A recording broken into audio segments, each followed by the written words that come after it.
Good evening on this beautiful summer night. If you do have a mobile phone, if you would like to put it on silent, please. Thank you. Right, massive welcome to Terry Boardman. And with impeccable timing, Terry Boardman returns with The Shadow of 1916 on Britain's momentous EU decision. In, out, or is there something else? Lecturer, author and translator, Terry focuses on the only choice given to us regarding the EU and Britain's position ahead of the forthcoming vote. There are myriad opinions out there bracketed between in or out, a binary choice. But Terry presents a third way, maybe, a human way. Is this a possibility? Taking us all on a 100-year journey, please welcome Terry Boardman.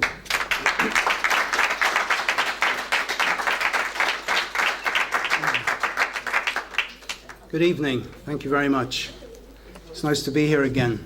I couldn't be here last year, but it's really nice to be here on such a lovely day. Usually I find myself sort of thanking people for coming out on a miserable evening, but today it's like I have to thank you for coming out on such a lovely evening.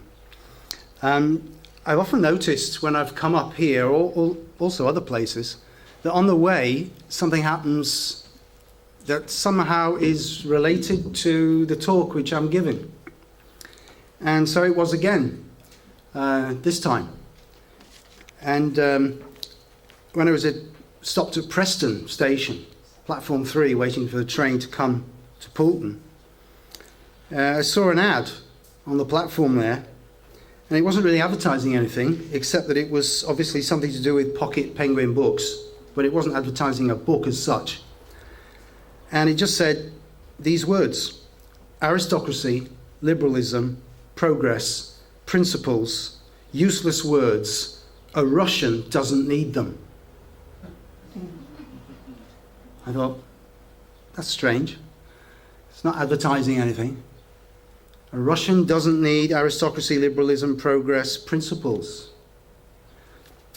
How would it be if instead of Russian, somebody had put the word Muslim, or Jew, or American, or whatever, but Russian?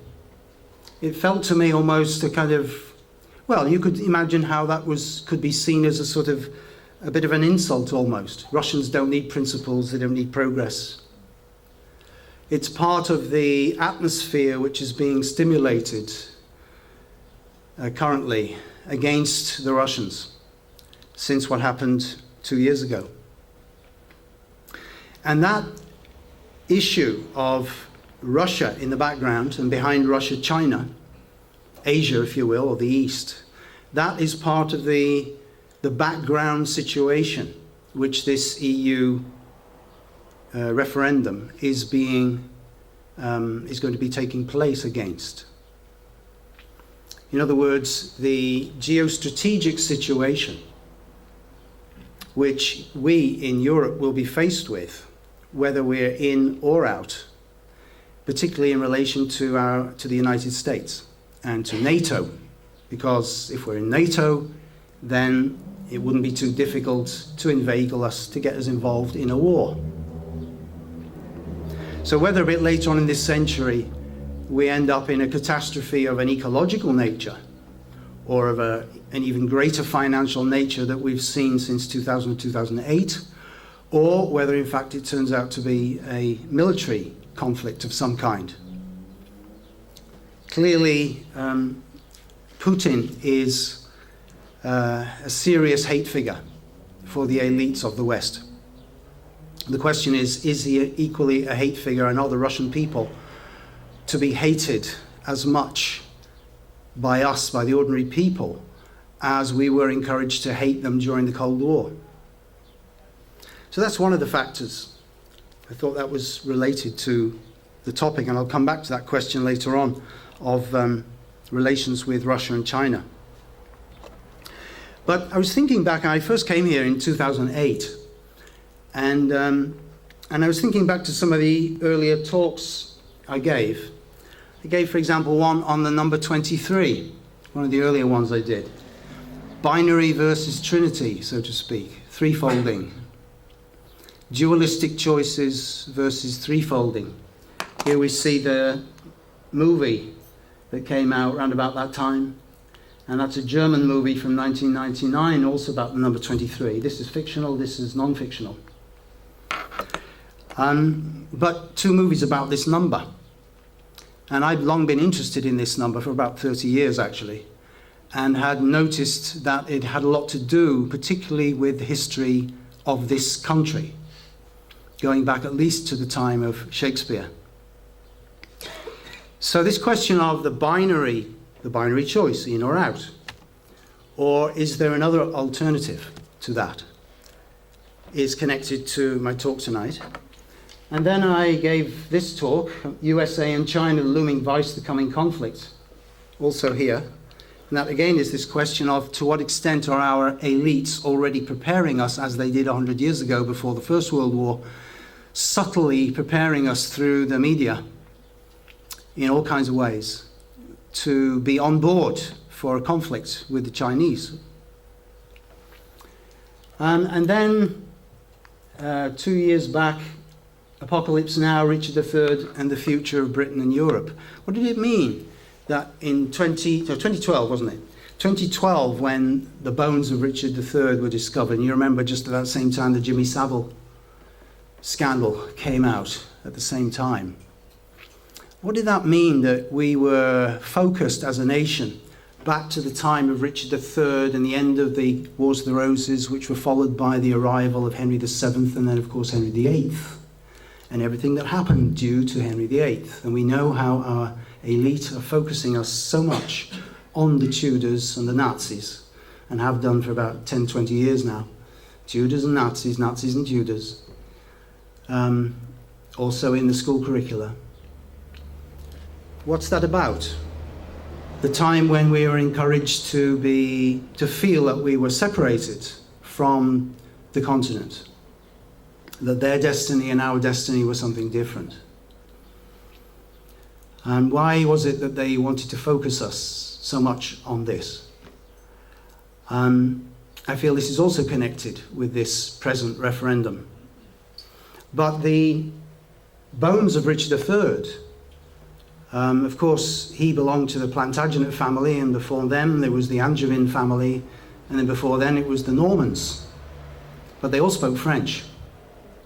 Until about 1400, the language of our elite was French.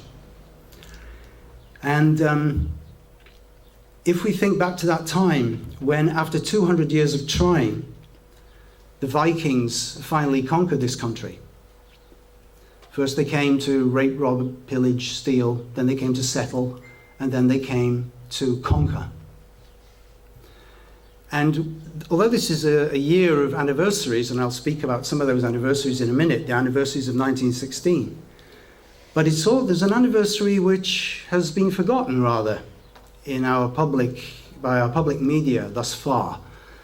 And that's the year 1016. I wonder if any of you can cast your minds back that far. What happened in 1016, not 1066, which everybody knows about, I think.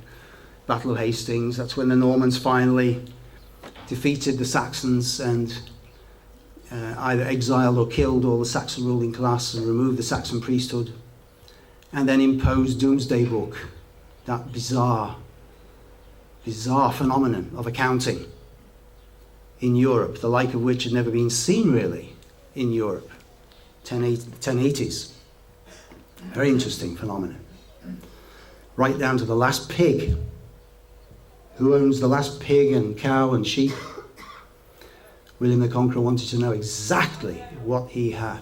What was that kind of consciousness that wanted to know exactly what he had? Not just him, but all of his Norman upper class. But this is earlier than that, 1016. Anybody hazard a guess? Yeah. The accession of Canute. Right. And it wasn't the accession of Canute so much, it was the conquest of England by Canute. Again, a Dane. Danish Viking. The Danes under Canute arrived in 1015, and the conquest was completed in 1016 with the death of King Edmund Ironside, Saxon king. And Canute, most people, all they know about him is that, he tried to tell the ocean to go away. But he was a bit more of a successful monarch than that.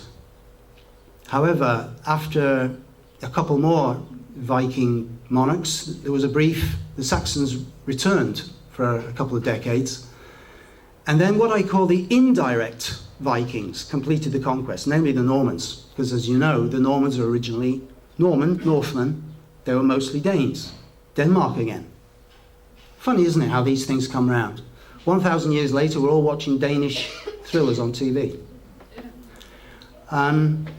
Anyway, yeah, so this time it wasn't the direct Danes from Denmark, it was the indirect Danes from Normandy. The Normans had arrived there in the year 911, interestingly enough. That's when they'd taken Normandy from the French. And so they then conquered this country. We were attacked, if you remember, in 1066 from two directions, from north and south. King Harald Hardrada attacked from Norway, again, direct Vikings, and the Saxons defeated them. And then the Normans came from the south. And if the direct Vikings hadn't come from the north, then probably the Saxons wouldn't have been defeated. One of those great ifs, what ifs of history. But I just want to draw your attention to the fact that 200 years it took the Vikings. They didn't give up, and finally they conquered this country. What was that for? What was that about? Remember, the Saxons never invaded the continent, never tried to. But as soon as the Normans arrived, we see this incredible expansion over the world. And they didn't stop until in the end our ruling class, I say our, in inverted commas, actually theirs, their ruling class finally planted their interests, so to speak, all over the world, including things like the Bank of England, the City of London's interests, the East India Company, and so on. So there was this question then of the 2 and the 3. Here you see the 5-pointed star, the human being. When he stands the right way up, he's 3 over 2. When he's inverted, he's 2 over 3. The inverted pentagram. And then we noticed that David Cameron started this whole process on the 23rd of January 2013. Do you remember that? It happened at the Bloomberg headquarters, European headquarters of Bloomberg. And that is right in the centre of the City of London. David Cameron gave a speech, and that's where he started the whole process, saying, I'm going to try and persuade the European leaders, the EU leaders, to reform the EU, and at the end of that, I'm going to offer a referendum to the British people. And if I get what I want from the leaders, then I will propose that we stay in, and if I don't, then I'll propose that we go out. You remember? That's what was on the 23rd of January 2013. And then when we heard that indeed there's going to be a referendum, and I thought to myself, I bet it'll be on the 23rd of something. And sure enough, it turns out to be on the 23rd of this month. But the interesting thing is, you see, that when David Cameron made that speech in the centre of the City of London, the very centre, just a couple of minutes' walk from the Bank of England, he was there in representing Bloomberg, which is if you don't know it, is a New York finance and media company, and very influential. And when he gave that speech, and you can read it online if you just go to the government's website, you read the text, and it gives the address of 10 Downing Street, which everybody in this country knows, where David Cameron lives, but it doesn't tell you where Bloomberg is. It just sort of assumes that everybody knows where Bloomberg is and what Bloomberg is. Although I'm sure actually many people in this country, if they're not interested in finance or if they don't live in the southeast, probably don't know what Bloomberg is. But anyway, that's what it is. It's an American finance house. And there it is, European headquarters, open 2010, right in the heart of the City of London. And that's where he gave his speech. But in that speech, he does not refer to the interests of the City of London, would you believe? He doesn't even mention the interests of the City of London. Now, what does that mean? Is that not absurd? When you think about what so much of this whole event has been about. Just a couple of days ago, we had Jamie Dimon of JP Morgan Chase adding his name to the endless stream of finger waggers at the British people, telling us how we have to stay in for the sake of our economy and our sanity and our position in the world and everything else. But all of these financial interests have been basically delivering the same message. And but Cameron doesn't mention it, the interests of the City of London. I found that the silence spoke absolute volumes. It tells you really what this referendum is about. The interests of the City of London. And ladies and gentlemen, it was the interests of the City of London that took us, in inverted commas, to America, 1607, first American colony, Jamestown, Virginia, that took us with the East India Company to the first factory in India, established 1615, Surat, Western India, up the coast from Bombay. So India, America, this is the beginning of the expansion of this country. But if you were to listen to the debate, whether it's on the inners or the outers, the remainers or leavers, I feel that actually the knowledge and interest in the history of this country is pretty close to zero. That it's, you wouldn't think that we're making the most momentous decision of modern times with all of the endless discussion and debate over the 350 million, the 4,300, you know, all of this. All of these financial, how much is in it for me? What about my pension and my schooling and my education? And will I be able to go to this university? What about my roaming charges on the continent? Will my holidays be easier? Will I be able to move here? Will my company make enough profits? Will my farm get the subsidies it got for the last 10 years? And so on and so forth. Me. No concern, or close to no concern, from many people that I've heard speak of, at least, on either side, of what we owe to the generations that created this country over the past 1,000 years. And further back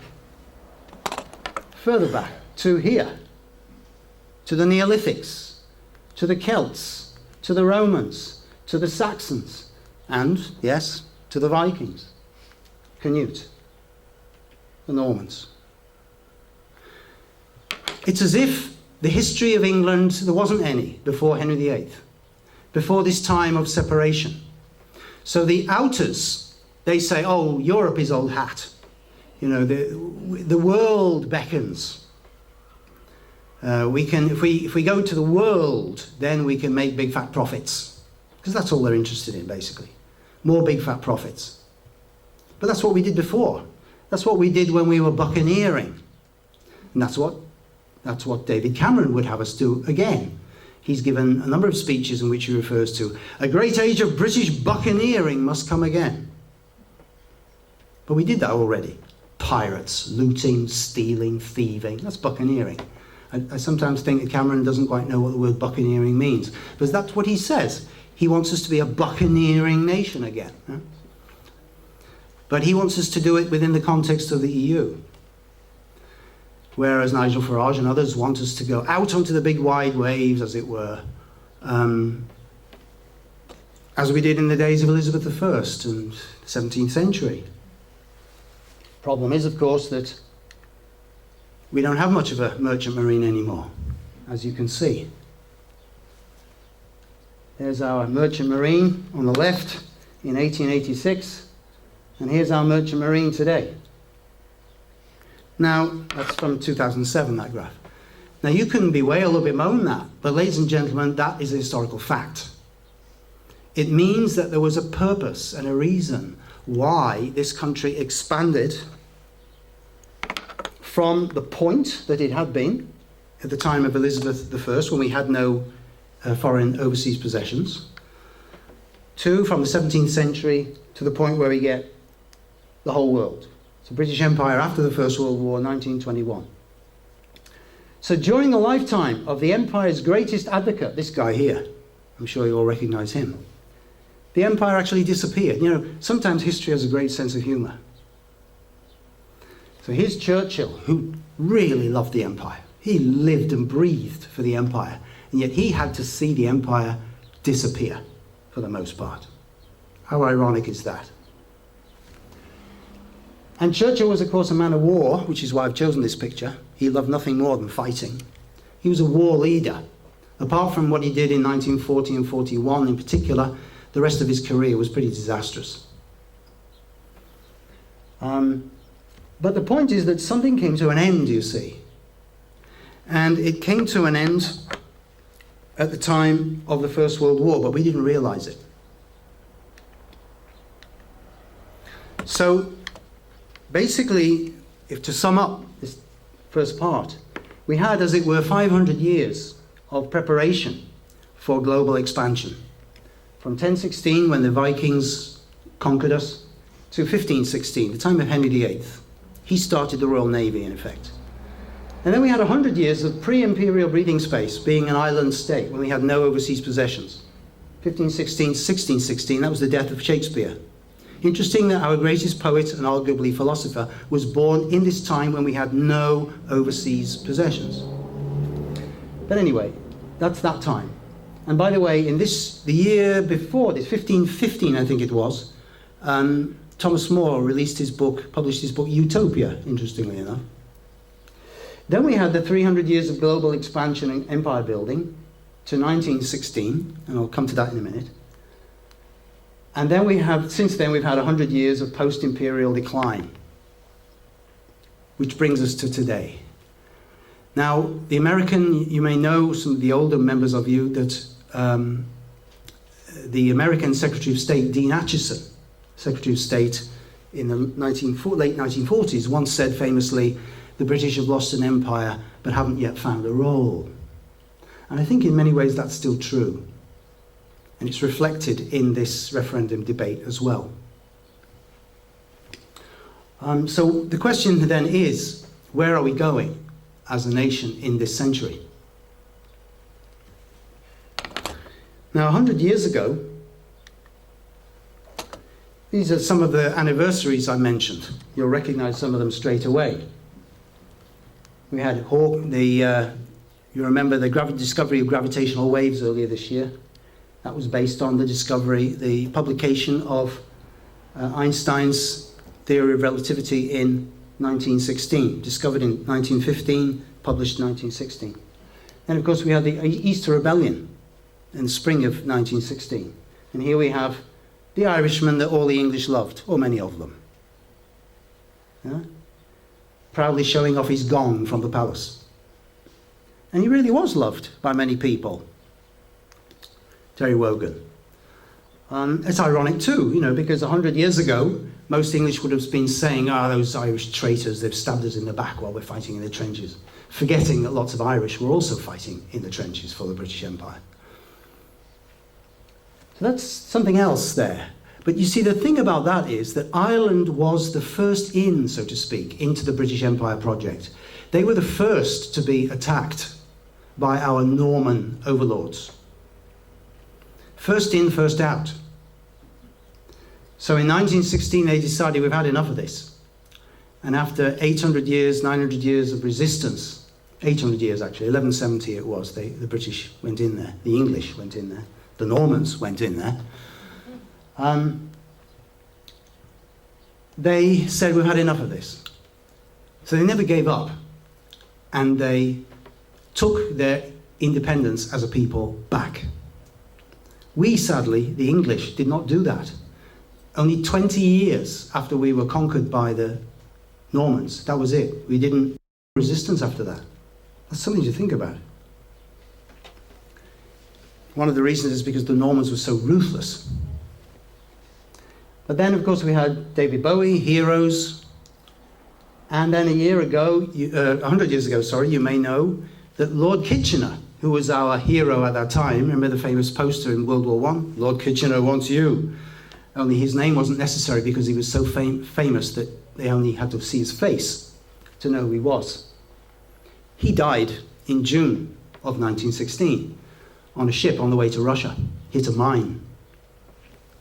The death of a hero. And then this is something else. This is, of course, these two, the American election, which took place at the end of 1916. Woodrow Wilson, who was the instrument who created the Fed in 1913, that's what he was put there for, Federal Reserve, he was re-elected. And he had again basically promised to keep the Americans out of the war, but within a few months, of course, he took them in. And now we're facing the possibility of President Trump or President Clinton. No easy choice for the Americans either way.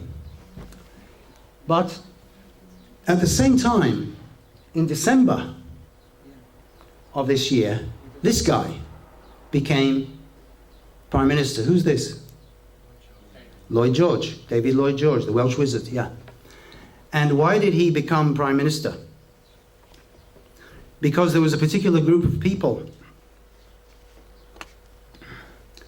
There was a particular group of people, led by this man here, who deserves to be much, much more well known in our history than he is.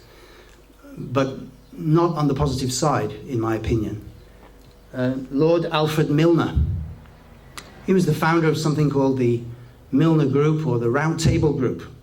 Not that cozy little thing with like a dartboard which you see outside pubs and hotels. This is another round table group. And Milner regarded himself as carrying on the dream and goal of Cecil Rhodes. Now you remember that earlier this year there was a big fuss about whether the statue of Cecil Rhodes should be torn down from Oriel College, Oxford, which was his college. Yeah? He'd made his money in South Africa in the Golden Diamonds, and he went off to Oxford, which he believed to be the spiritual capital of the British Empire, and studied there, and became a Freemason there as well, amongst other things. But you may know, and I'm not going to repeat it all to you because it would take far too long, but you can read it online, that Rhodes, when he was there, he wrote a will, one of 7 wills which he wrote, because he was often thinking he might die young.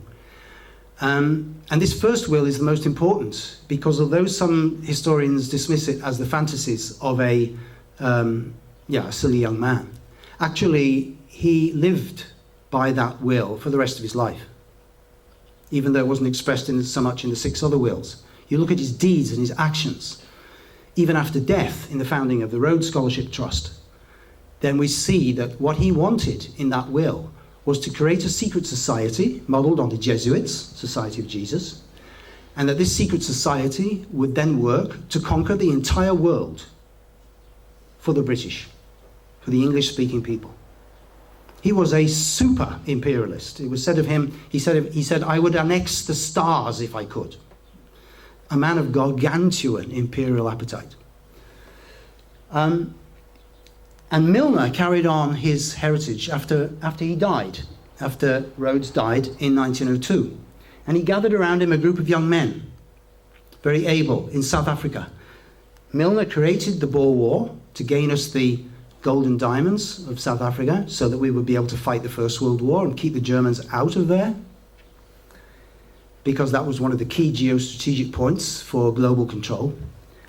And one of these young men he had around him was this man here, Philip Kerr, later Lord Lothian. And in December 16, Milner and his friends carried out what you could call a very British coup. There was a nice TV drama, some of you may remember it, in the 1980s, I think it was about 85 or 86, called A Very British Coup. And it was written by the Labour MP, Chris Mullins. Very interesting. If you haven't seen it, I recommend it. How a Labour Prime Minister, a rather left-wing, gets elected, and then how he's toppled in a very typically British coup from behind the scenes by all kinds of dirty tricks.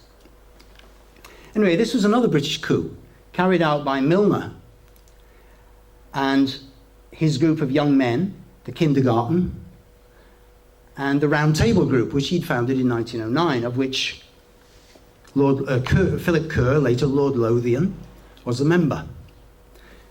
And what they did was, they carried out this coup, first because they thought that the guys who got us into the war, that's Asquith and Sir Edward Grey, Foreign Secretary, they were not being efficient enough in prosecuting the war.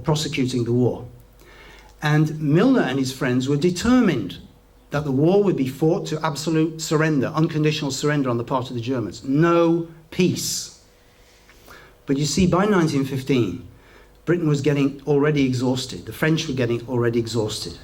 And then came Verdun, which went on for most of 1916, absolutely horrendous. So there were voices increasingly calling for peace. And so these guys were determined, no, we shall fight this war until the Germans are totally defeated. And so we need a new government which will be ready to do that. So they carried out this coup, which is one of these coups which happens where people, a bit like Geoffrey Howe and Margaret Thatcher, you know, things happen in the corridors and in the gentlemen's clubs, and so on and so forth. And they replaced the leadership with Lloyd George as Prime Minister and trumpet, you could say, rhetorical trumpet of the government, because he was a rhetorician, he could speak well. And because in August he'd given a speech in which he himself had said, we have to fight until we deliver the knockout blow. And Milner and his friends said, aha, this is our man. He's prepared to go all the way. So they put Lloyd George in power, and they surrounded him with a 5-man war cabinet. Milner came into the cabinet as Minister without portfolio, and most of the others, with the exception of the Labour Party leader, who was just there for padding really, Henderson, they were all allies of Milner, Tory allies of Milner. And then they put this guy in as Lloyd George's private secretary, so Milner could keep tabs on everything that Lloyd George was saying, writing and thinking. And so we went on, you see, from December 1916. And they knew that they would have to do this because at the beginning earlier on in that year, the German Chancellor had made a speech in the Reichstag saying that, well, we ought to think about peace now. The Germans had floated a peace offer, not formally yet. But Milner and co. knew this is coming. And so they preempted it by carrying out this coup on the 7th of December 1916. The German peace offer then duly came, formally, on the 12th of December 1916. And then on the 18th, I think it was, Woodrow Wilson made an offer to mediate, so to speak. So at least try to help the two sides find a way to bring the war to an end. So you see, this was a crucial point where that First World War could have come to an end in December 1916 if Milner and friends had not scuppered it by putting in their preemptive coup and putting Lloyd George and the 5-man war cabinet in power. And you know the consequences of that. 1917, the Americans come in, the Russians go out, the Russian Bolshevik Revolution begins. And we could say in a certain way, the 20th century really does get underway there. So with 1917, what comes after the war? Fascism, Mussolini, and Nazism, Hitler, Versailles Treaty, of course. Russian Civil War, millions died.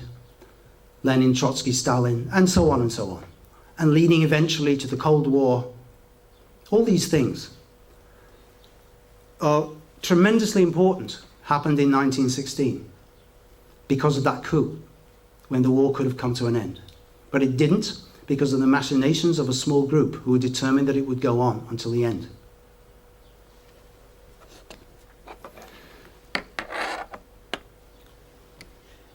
And of course, one of the other main consequences was America became the world's creditor. We had been the world's creditor.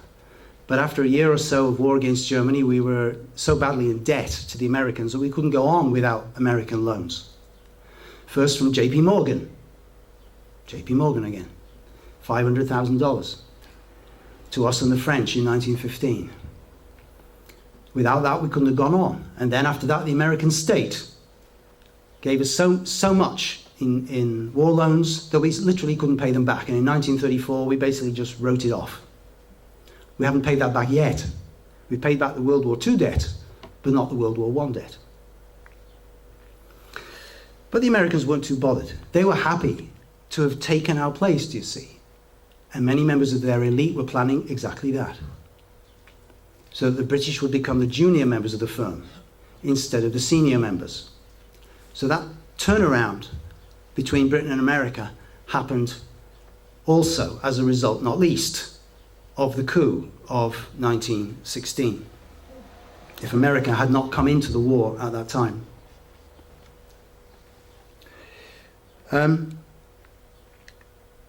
So here they are. This is the war cabinet of 1916. These five guys here.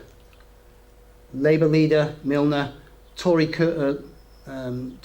grandee, you might say, Lord Curzon, former Viceroy of India, Bonar Law, leader of the Tory party, and Lloyd George. So you've got three Tories, Labour, and renegade Liberal, because most of the other Liberals didn't want to serve under him. And so the Liberal Party was split and remained split until it was out of power as the Liberal Party until 2010. Here's Milner again, Lord Balfour of the Cecil family, who came in as Foreign Secretary, closely allied to Milner. Here's Robert Cecil, also in the Cecil family, and he was a big wheel in the creation of the League of Nations, which these groups were interested to put together after the war to further Anglo-American global control. And these, I won't spend too long on this because I've mentioned them before, but you'll see these people again in this think tank, which started in 1902, the year that Cecil Rhodes died. There they are, there's Milner, Cecil, Balfour, and here is here's Edward Grey, Lord Haldane, Minister of War, Bertrand Russell, H.G. Wells, and Sidney and Beatrice Webb, the Socialists, military correspondent of the Times, representative of JP Morgan Bank, right-wing, ultra-Tory, ultra-nationalist journalist, representative of journalism, another Milner man, Leo Amery, and then this man here. This is the one I want you to focus on. This is Halford Mackinder, and I'm going to say a few words about him in a minute. He was a leading geopolitician, and his ideas also set up the geostrategic situation in which we find ourselves still today, because the Americans are still following his playbook, so to speak. Zbigniew Brzezinski, for example, who wrote the Grand Chessboard in 1997 and is still a very influential figure in American foreign policy and geopolitics, like Kissinger. But Brzezinski, who is obviously closely connected with the highest levels of the American elite, the ideas in this book, the Grand Chessboard, owe a tremendous amount to those of this man, Halford Mackinder, whose career was financed by Lord Milner.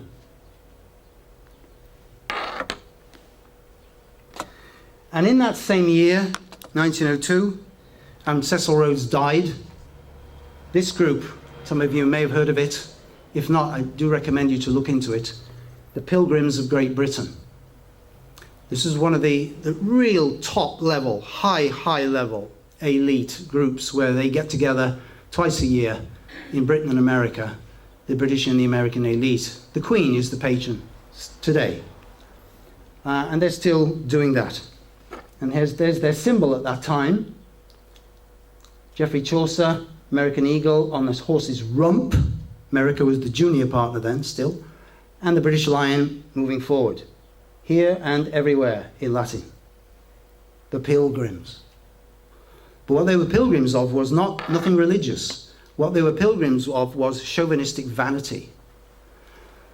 They were pilgrims to the shrine of Anglo-American, Anglo-Saxondom, as it used to be called in those days. Pilgrims to the ideal shared by Milner and Rhodes that Britain should dominate, and America, the English-speaking people, should dominate the world through the whole of the 20th century and push off all challenges. Now the question is, you see, why I'm talking about this is because those who want us to remain in the European Union, as I'll show you in a minute, they want to use the European Union to continue this project. Only the European Union, the United States of Europe, will be little sister under Big Brother, or Uncle Sam, if you will, under the wing of the Anglo-American peoples.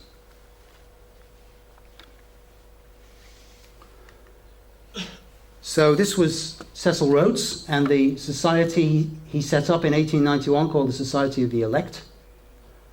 And this was these were the two main characters in that society, his two main collaborators, W.T. Stead, journalist, and courtier, Reginald Brett, Lord Esher. Rhodes received financing for a certain period of time from Lord Rothschild, and he made Lord Rothschild one of the executors of one of his wills. But then in a later will he dropped Rothschild because he felt Rothschild didn't really understand what his goals were. And let's face it, Rothschild's goals were at that time rather, as Rhodes saw it, rather too narrowly focused, whereas Rhodes's goals were truly global. And then Milner, who followed on after them. Yeah, I said I'm not going to read the whole of Rhodes's Confession of Faith, but there it is. I contend that we are the finest race in the world, and the more of the world we inhabit, the better it is for the human race. And he talks about the Jesuits. Why should we not form a secret society with but one object, the furtherance of the British Empire and the bringing of the whole uncivilized world under British rule for the recovery of the United States? So fusion, fusion. Keep that in mind when you think TTIP. Yeah? Because that's what's coming down the road. Fusion. Not just of North America and us, but North America through us with the rest of Europe. And making the Anglo-Saxon race but one empire. What a dream, but yet it is possible. And he goes on. He asks, what has been the main cause of the success of the Roman Church? And he says, because you have enthusiasts. Every madman finds employment in it, he says. We should have a society like that. And we should put our people in the universities and the schools and in the press. Here he says, the society should inspire and even own portions of the press, for the press rules the mind of the people. And that's why we have something called the British American Project, which so many of our journalists belong to, which connects our up-and-coming young journalists with North American media people. Keep them on the same playbook. Yeah. So this is from Carol Quigley, The Anglo-American Establishment. If you don't know this book, I would strongly recommend looking into it, because it has one of the most detailed, factual accounts of this, how this Anglo-American system was put together over the first half of the last century. And Rhodes, and then later Milner's friend, but particularly Rhodes's friend, W.T. Stead. You see, in 1899, he wrote this book, The United States of Europe, on the eve of the Parliament of Peace. And he asked a question in that book. What is England's mission abroad? And he answered it. To maintain the European concert, that germ of the United States of Europe against isolated action. To establish a Roman peace among the dark-skinned races of Asia, Polynesia, and Africa. To unite all branches of the English-speaking race in an Anglo-Saxon league. And to spread liberty, civilization, Christianity throughout the world. Now, the liberal wing of our elite still believe that they are doing that. Spreading liberty, civilization, well, maybe not Christianity anymore. They don't like to talk about that so much. But anyway, what they see as liberty and civilization throughout the world. This is what's going on, ladies and gentlemen, in the Middle East, as far as they're concerned. And then he went on to write this book, The Americanization of the World. Here it is. Cost 1 shilling. In 1902. It was, first of all, it was serialized in his magazine. So here is his 2 books, The United States of Europe and The Americanization of the World. And it is this one patternness, do you see? This Americanization of culture and life on all fronts, whether it's in terms of hard power or soft power, that the outers, the Farages, the Goves, the Liam Foxes, these characters, they all believe in this. If you look into the background of Liam Fox, for example, and Michael Gove, you'll see they're all members of the Henry Jackson Society, which is another one of these transatlantic groups. These people are being utterly disingenuous because they know when they talk about sovereignty in this EU referendum debate, we in this country have no sovereignty because it is decided, and it has been decided for us by the American elite and these people in the British elite over the last 100 years. They wish us to be fused with the United States. You all know that we cannot and will never be allowed to fire our nuclear missiles without American permission. And in any case, they come from the US. And you also know, I'm sure, that our economy is basically in hoc, connected deeply with Wall Street. You know, the crash 2008 happened in Wall Street. We, of course, were not unaffected, even though we were in the EU at that time, were we not? That didn't save us. We were hit like everybody else. So the sovereignty issue is really a deception and a lie. Because, yes, if we come out of Europe, we will be saved certain bureaucratic and administrative hassles. That's for sure. And that will be good. But that doesn't mean to say that we're going to be a sovereign nation. Oh no. Because we shall still be controlled by Uncle Sam, who still even has his bases here, 70 plus years after World War II. So this has been the situation, you see, since 1916. Side by side, J.P. Morgan. I'd like to introduce you to 2 people. I spoke earlier about, I showed you that man, Halford Mackinder, and I said that he was in that think tank, 1902, the coefficients they were called, and he was financed by Milner. And he was a geographer. And that he is regarded as the father of Anglo-American geopolitics. Now, some of you may know of this, so forgive me if it's not new to you. But last year, on the 3rd of February, this man, George Friedman, the boss of something called Strat4, Strategic Forecasting, gave a lecture in Chicago at the Chicago Council on Global Affairs, as you see there. And in this talk, he, I would say, let a certain cat out of the bag, a kind of cat which you never hear. I've never heard, and I'm soon 64, later this month. I've never heard anybody in the British media say this.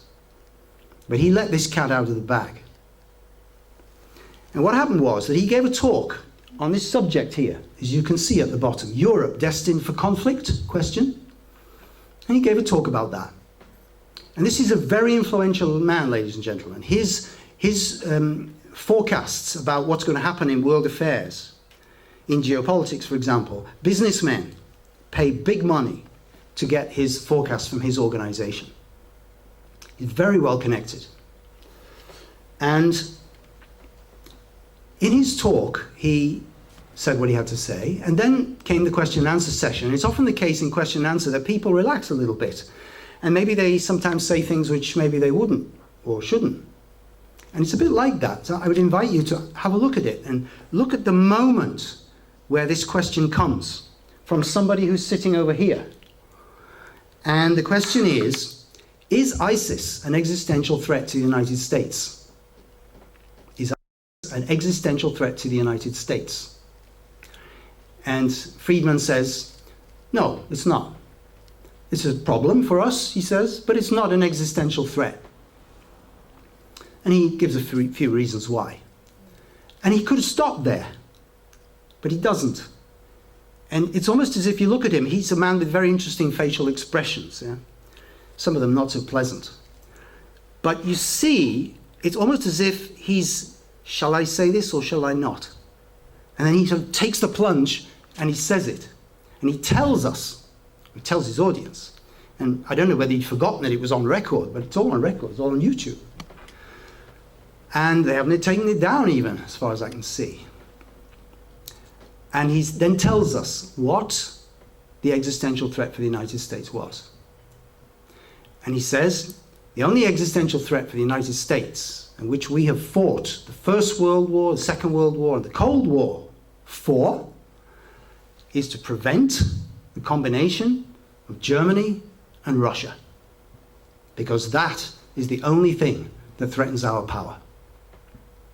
And you see, ladies and gentlemen, that is exactly the thing that Halford Mackinder said in 1904 already. He said that there's a certain section of the world which is presently under the control of Russia, namely Central Asia. That's southern Siberia and the Stans, which we have to be in control of if we are to keep control of the whole world. And this is why, how Mackinder said, we must make sure that the Germans and the Russians never get together. Or that the Russians never get together with the Japanese. It's what you might say, the combination of brawn and brain, to put it crudely. German sophistication, technology, etc., with Russian potential and resources. So that's what Mackinder was saying 100 years ago, and this is what Friedman's saying today. He really let the cat out of the bag there. I've never heard that said before. The First World War and the Second World War and the Cold War, all three wars were fought to prevent the Germans and the Russians from getting together. Fantastic success from the point of view of the British elite, was it not? And the American elite. They managed to organize 2 wars between the Germans and the Russians. So, and there's a deep story behind that, which I haven't got time to go into right now. It has to do with future developments. But we can be sure that they will continue to make sure, to try to keep these two apart. And this is another very important aspect, you see, of this situation which has developed since 2014 and which is coming together with TTIP. That if we go into the European Union, or rather if we stay in the European Union, then gradually, and as you know, most of the countries in the European Union are also in NATO, and NATO is now pressing up hard against the Russians on the west, in Western Russia. Meanwhile, TPP has already been signed on the other side of Russia's ally, China. So what Mackinder described as the land powers, the continental land powers of Russia, for example, and China, are now allied. And around them are the sea powers, what he called the sea powers, or the sea wolves. The sea powers like Britain and America and Japan. And Britain was allied with Japan then, 1902. And that these sea wolves have to contain and be continually attacking the land wolves to keep them under control and maintain global dominion. And this is exactly what's happening now with TPP and TTIP. TTIP's not there yet, it's not in the bag yet. And we have to make damn sure that it doesn't get in the bag. Because that's what's coming next, whether we go in or out of the EU. The next big question is TTIP. And if we sign that, then, well, then it's, it's a really bad situation for what small elements of our national autonomy are left on local, regional, and national level. Because the American corporations will be in at us, as well as in all the other European countries. Because I don't think for a minute that the other European countries, the EU in other words, is going to fundamentally hold up TTIP. They will find a way. Because this elite, the European elites, the EU elites, and the American elite, and our British elite, they're all in the same game. And you know that these people are constantly meeting at Bilderberg and all the others, the European Roundtable of Industrialists, Le Cercle, all these groups that go on meeting, Ditchley Park, one could go on and on. They're constantly meeting. Military intelligence, businessmen, academics, and so on. They're constantly knitting together their networks and have been doing for decades. While we've been distracted with Xbox and X-Files and sports and so on and so forth. Yeah? Bread and circuses. So TTIP will not be prevented. Now the other thing I want to tell you about before the break is somebody again who I'm sure you may have heard of Friedman, but you probably haven't heard of this guy. Andrea Bosco. He's an Italian professor. And he is the head of something called the Lord Lothian Foundation. There's that name again. Sure enough, it goes back to Philip Kerr and the Milner Group. And these are people who wish to federate Europe, to create a United States of Europe. And they've been beavering away at this, and the academic circuit in particular, laying the background on the academic circuit for decades. All these conferences that go on. So it's like soil, you see. You've got to fertilize the soil, the mental soil, so that when you can plant things into that soil, people's minds are already focused in a certain direction. This is what these kinds of people do. And so he gave this lecture, EU-Russia Relations in a Prospect of Further Enlargement of the EU. This was 2 years ago, May 2014, in, I beg your pardon, June 2014, 11th, 13th June, in Riga, University of Latvia. Now, he is what's called a John Monet professor. You've heard of John Monet, I'm sure. He's the father of the European Union project, or the EU project, such as it is, going right back to 1950. And he is Jean Monnet professor in Florence, in Italy. So he gave this lecture, and what was he saying there? He said, well, some people think the EU is going to shrink. Is it going to shrink? And of course, he says, no, it's not going to shrink. Oh, and by the way, you see how it's very hard to find a photograph of this guy. Very hard indeed online. And because this thing is there, well, my tech skills aren't big enough to basically try and zoom in on him to actually get a good pic of him. Yeah? But anyway, you can't, you know, and there are hardly anything else by him online either. So I was quite surprised to come across this. But if you look at the books that he writes, he's got 2 thick volumes on the Federal Idea, volumes 1 and 2. And you see the people involved in that, all the academics. And what he says here is, no, the European Union is not going to shrink. It's going to enlarge. And here comes the surprise. Maybe not so surprising for some of you. First he says, it's going to enlarge in this century, and first it will take in the Western Balkans. So that's the other European countries that are not in there, like Serbia, Albania, so on. And then Ukraine. And then it'll go further, he said. And then the European Union is going to take in the Middle East. And I said, what? It's going to take in the Middle East. It's going to take in Iraq. It's going to take in Syria. I said, what? Are you getting this? Eh? Of course, Turkey. Before that, he'd mentioned Turkey too. Sorry, I forgot that. Turkey. So Balkans, Ukraine, Turkey, Iraq, Syria. Yeah? And then he said, well, by the time some of you who are in this room are you know, with your grandchildren towards the end of this century, he said, then it's very possible that the European Union will move into the south, move into Africa, Algeria, Libya, Egypt. What? Interestingly, he doesn't mention Israel. Yeah? I'll come to that in a minute. But you see what he's described. What has he described there? Hint, he's Italian. What has he described? Exactly. He has described the resurrected Roman Empire. Only this includes places which were never in the Roman Empire, namely Northern Europe. yeah? And Eastern Europe, the Baltics. So this is a massive new resurrection of the Roman Empire.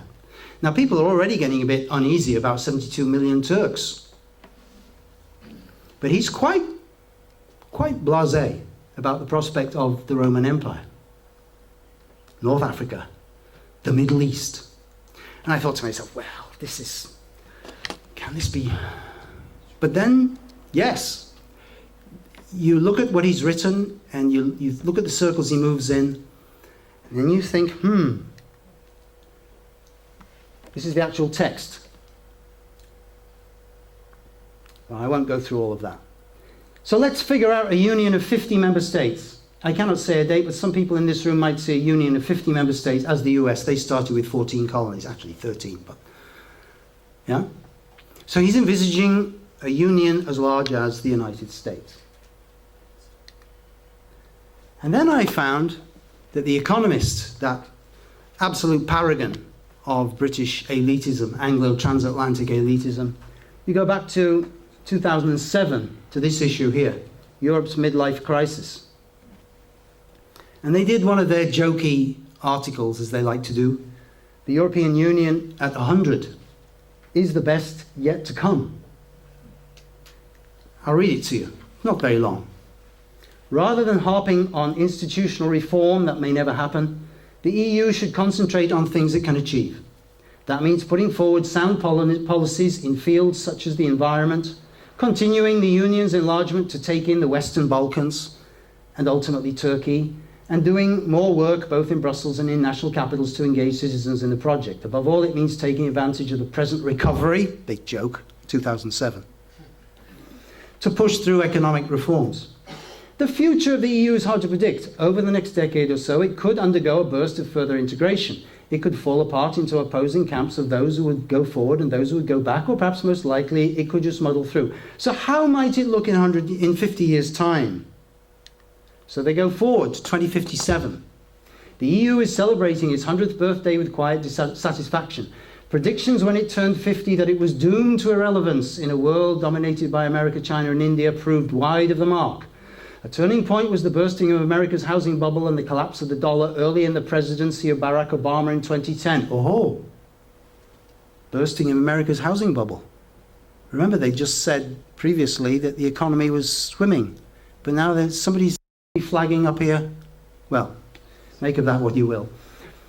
But even more crucial were Germany's and France's efforts later in that decade under Merkel and Nicolas Sarkozy, respectively, to push through economic reforms.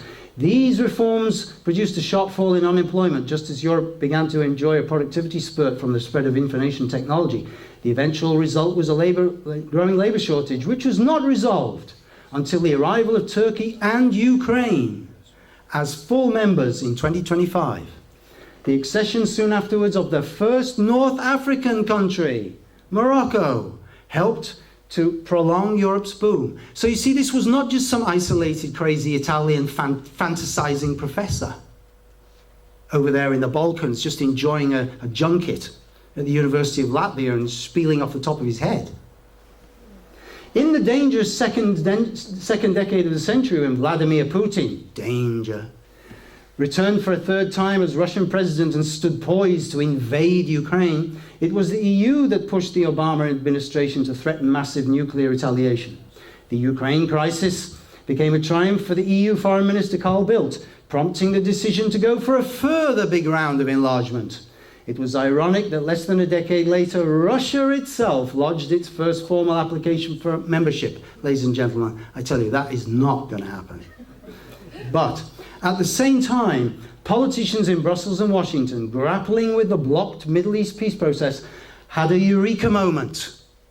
EU membership had worked eventually in Cyprus, which was reunified in 2024. Why not try it again? And so it was that Israel and Palestine became the EU's 49th and 50th members. Yeah? 2057. Now, it might not happen in 2057. But you see, folks, the point is this has been envisaged for years. Yeah?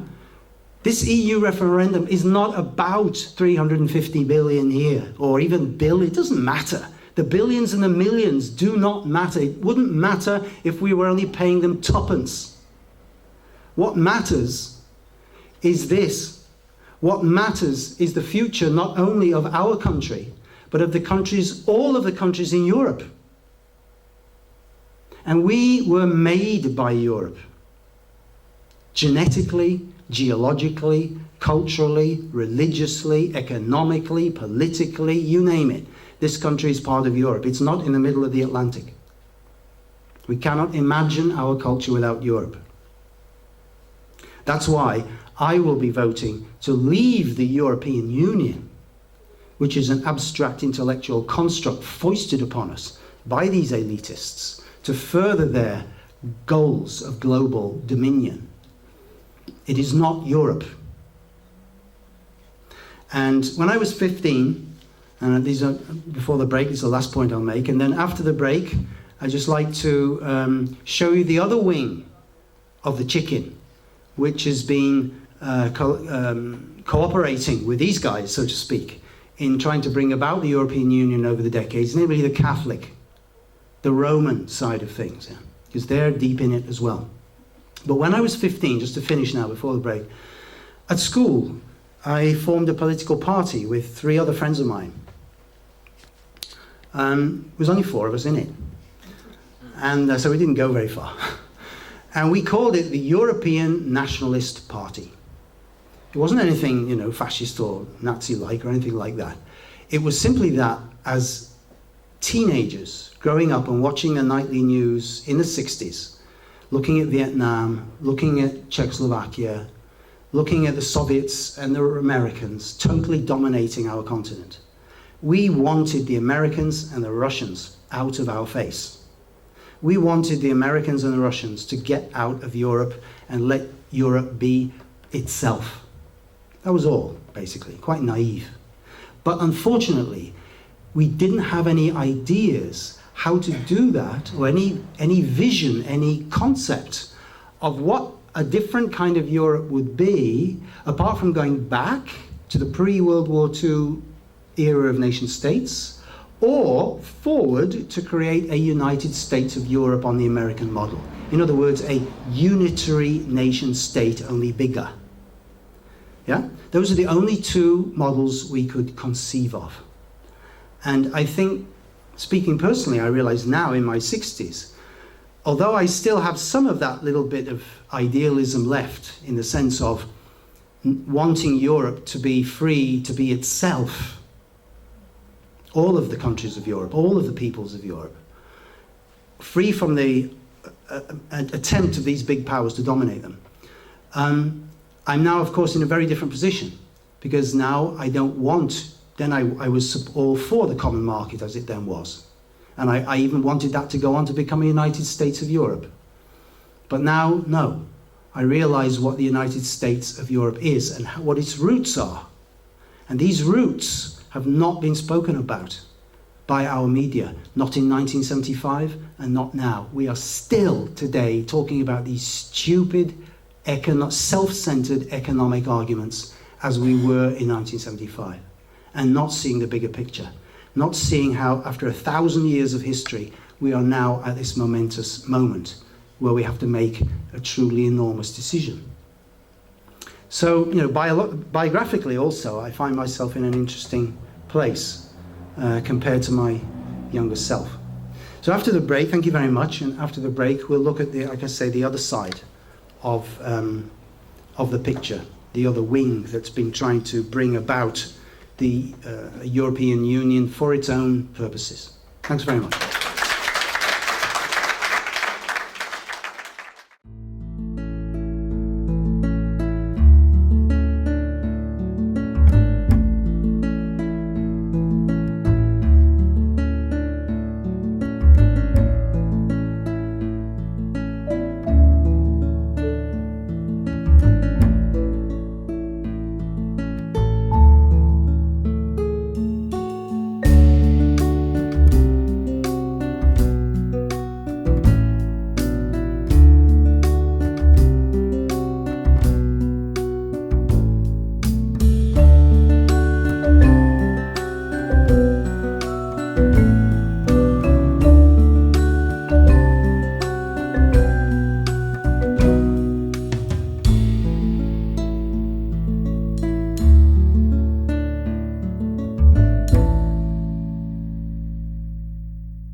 Right, well, up just as a little bridge over from the first part, up there you see the last part of that Economist article I was referring to from 2007. So it finally says, after describing this huge enlargement of the European Union in the 21st century, which will include enlargement to take in the Middle East, North Africa, and Israel and Palestine.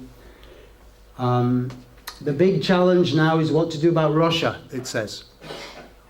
Its application has been pending for 15 years. Remember, this is from the point of view of 2057.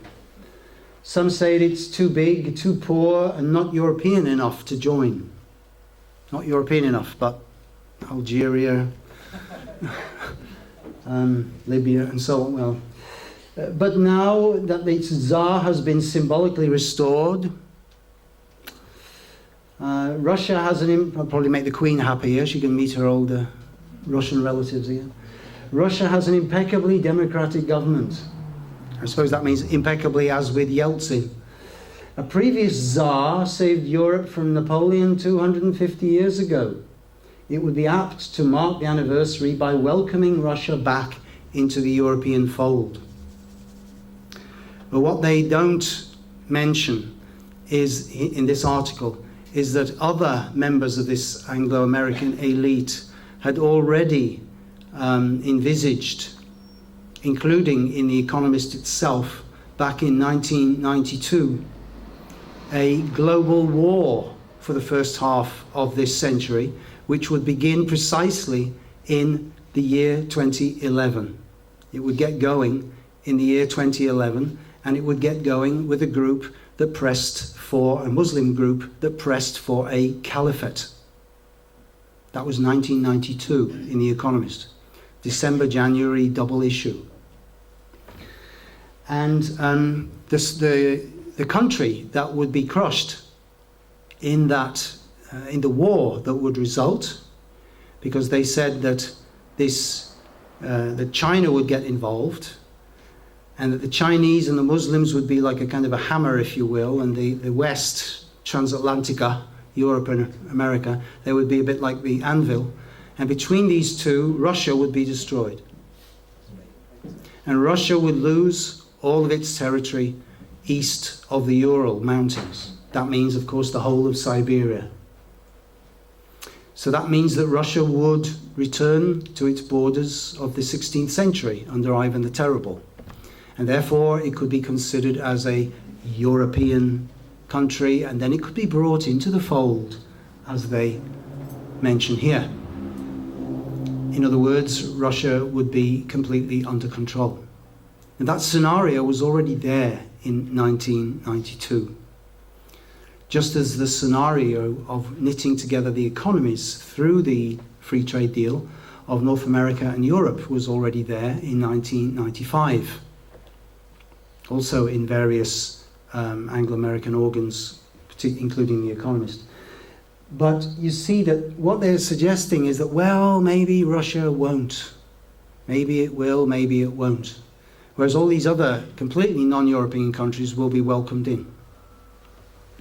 And here we see in these covers of what I can only call the hatred that has existed in the British elite for the Russian people and for the Slavs, particularly the Russians, since really around about the 1830s, when Russia took France's role, so to speak, in the eyes of the British elite as our main threat or danger or enemy.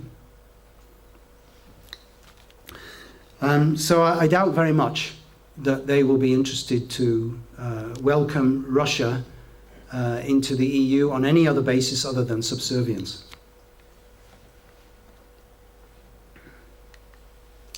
Now, I must mention a few names which probably you're not familiar with. But this is necessary to look on the other side of the EU project.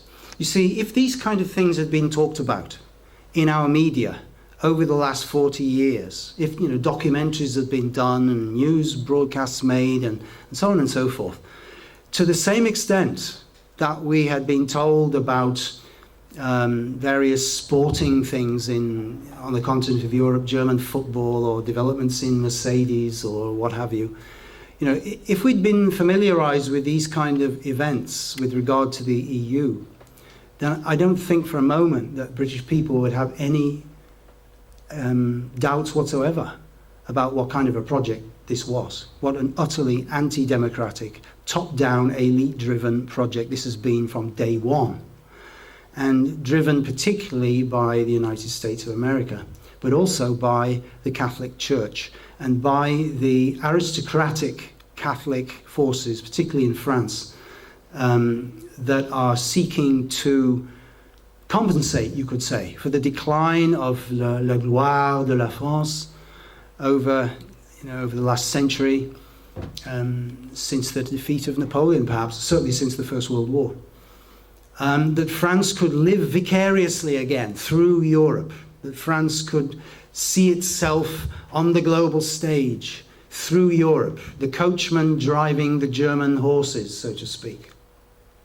That's how de Gaulle certainly thought of it, I think. But anyway, he was not, of course, a great fan of the United States of Europe. He didn't want to see that. But he certainly saw the German-French relationship in that way, that France would be the driver. And many in the French elite, les énarques, the guys and girls who go to these French top schools, the Polytechnique and the grandes écoles, all of these people, many, not all of them, I shouldn't say that, but many of them come out with these elevated ideas. Just as in Britain 100 years ago, our elite came out with elevated ideas about the British Empire, that they wished to see Europe as the future of France, so to speak. But where can we find some of the deeper roots here? Well, I can only really touch on these things, some of these individuals, and encourage you to look into them for yourselves. Because, as I say, I don't think perhaps they are so well known. First, I'd like to start with this man, Joseph de Maistre, 1753 to 1821.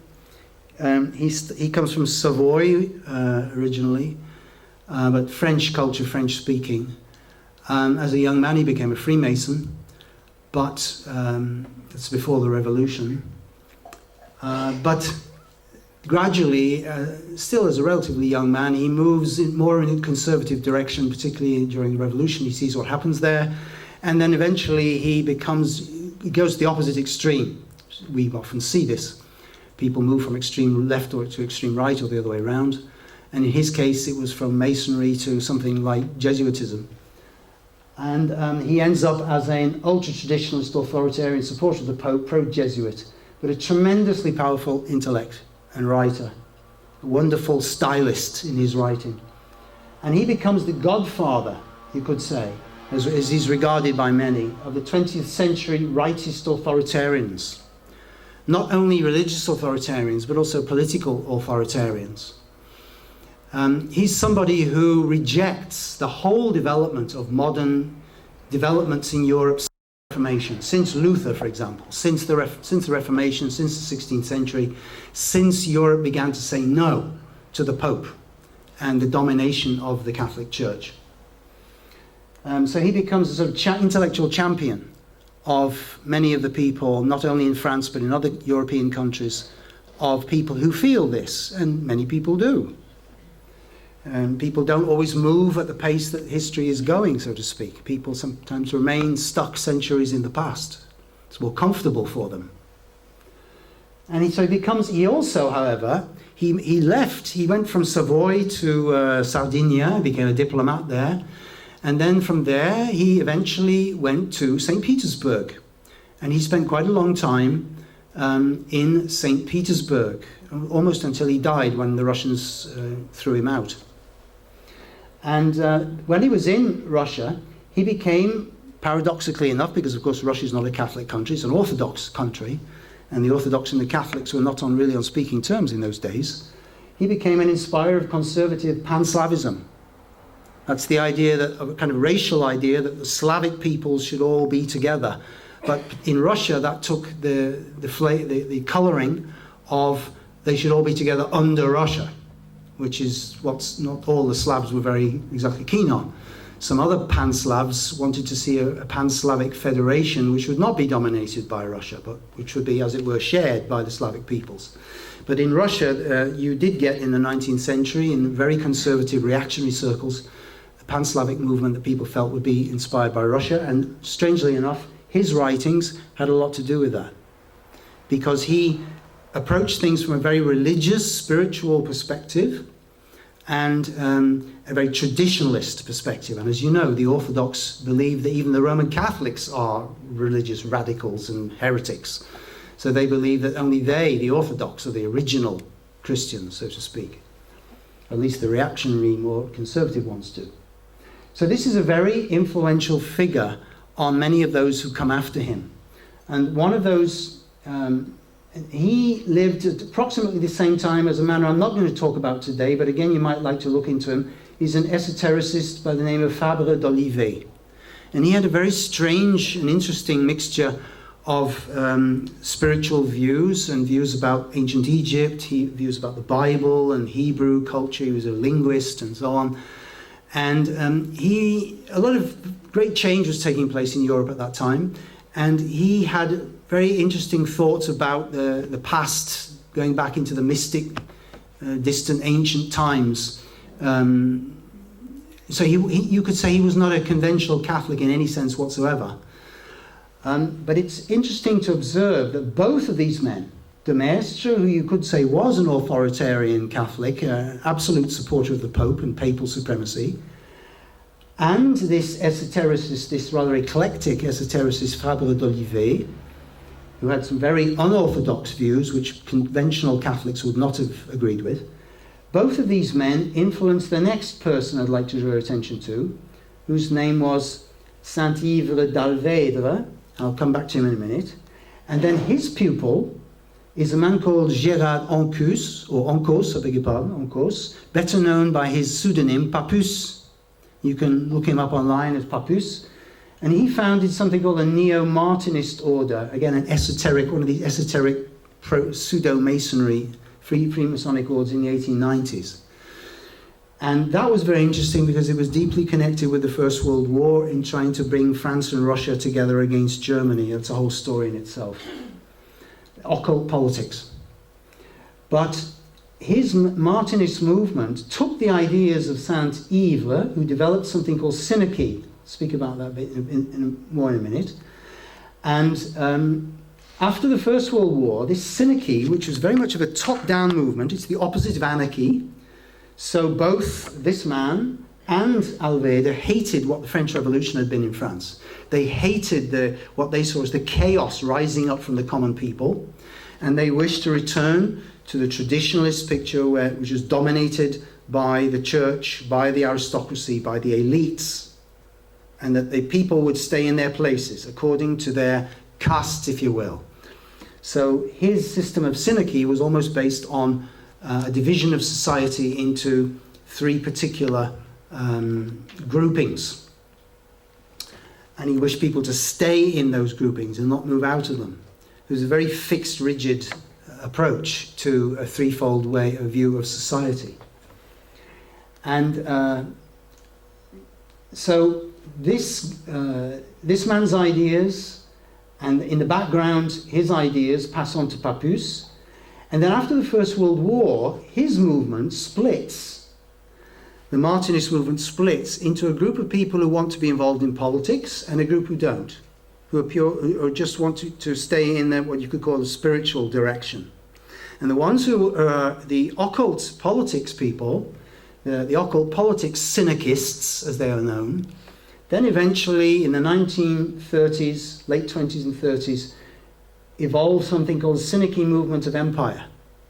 And if you look that up online, you'll come to some interesting things. Now, I'd be careful with that, because one of the most interesting texts about the Synarchy Movement of Empire is by the Lyndon LaRouche movement, who you may have heard of or come across. And that's a very idiosyncratic movement in itself, and they've got some very strong biases, the LaRouche movement, and also some very strong, I would say, frankly, wrong ways of looking at things. But on the other hand, they also work very hard, and they do come up with a lot of interesting things too. And so even if, while being wary, so to speak, one can at least look at what they come up with. And because they have looked into this, that's why this particular, if you just Google Synarchy Movement of Empire by a man called Pierre Baudry, you'll find online an interesting text there. But as I say, one has to be a bit wary of it.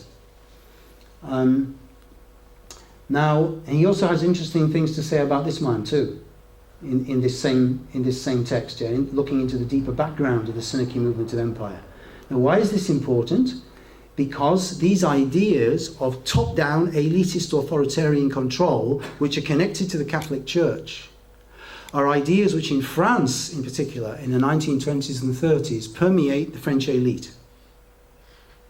And so there are two individuals, Jean Canudo and Vivien Postel-Dumas, and these two developed a lot of particular youth groups in the 1920s and 30s in France. And in their youth groups, often these groups would attract young, up-and-coming elite people, and even some who were already reasonably successful, bankers, politicians, diplomats, and the like. And these people were not people like Dalvedre. They were not, again, just sort of fanciful, will-o'-the-wisp types. Yeah? In the 1880s and 90s, again, they had salons, because, have I got the next picture? Let's just see. Wait a minute. Yeah. Here's his wife, a countess, very wealthy, very well connected. And because of these connections, he went up in the world very rapidly, including gaining his title.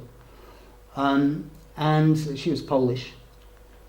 And as a result of that, he moved in some really very exalted circles, because she was friends with the Queen of Denmark, which meant that the Queen of Denmark had two daughters, one of whom was married to the Prince of Wales in England, and the other was married to the Tsar of Russia. And that whole situation meant that he could bring his esoteric and occult political ideas into Russia.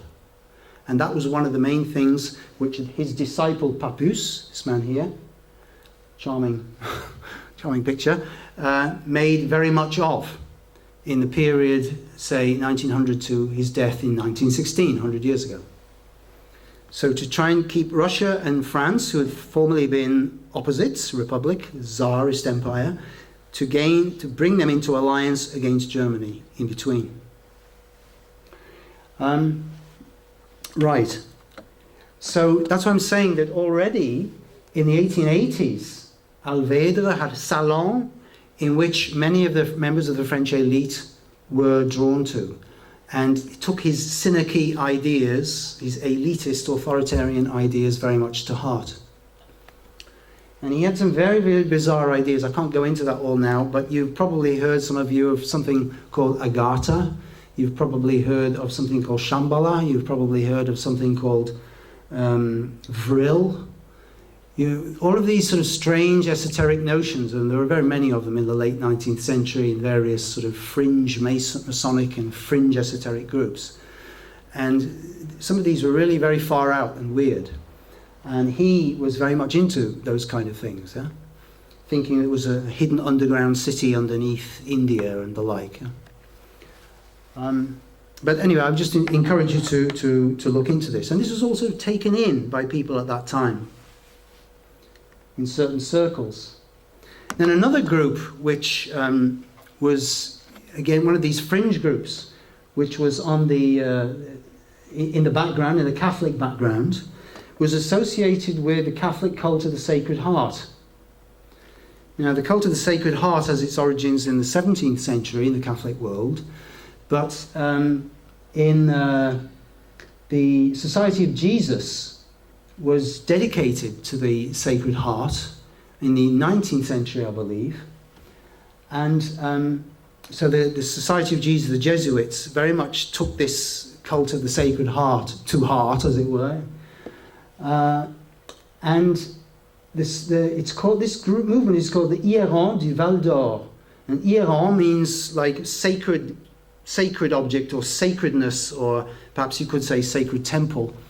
And Val d'Or is Golden Valley, so the sacred site of the Golden Valley, if you will.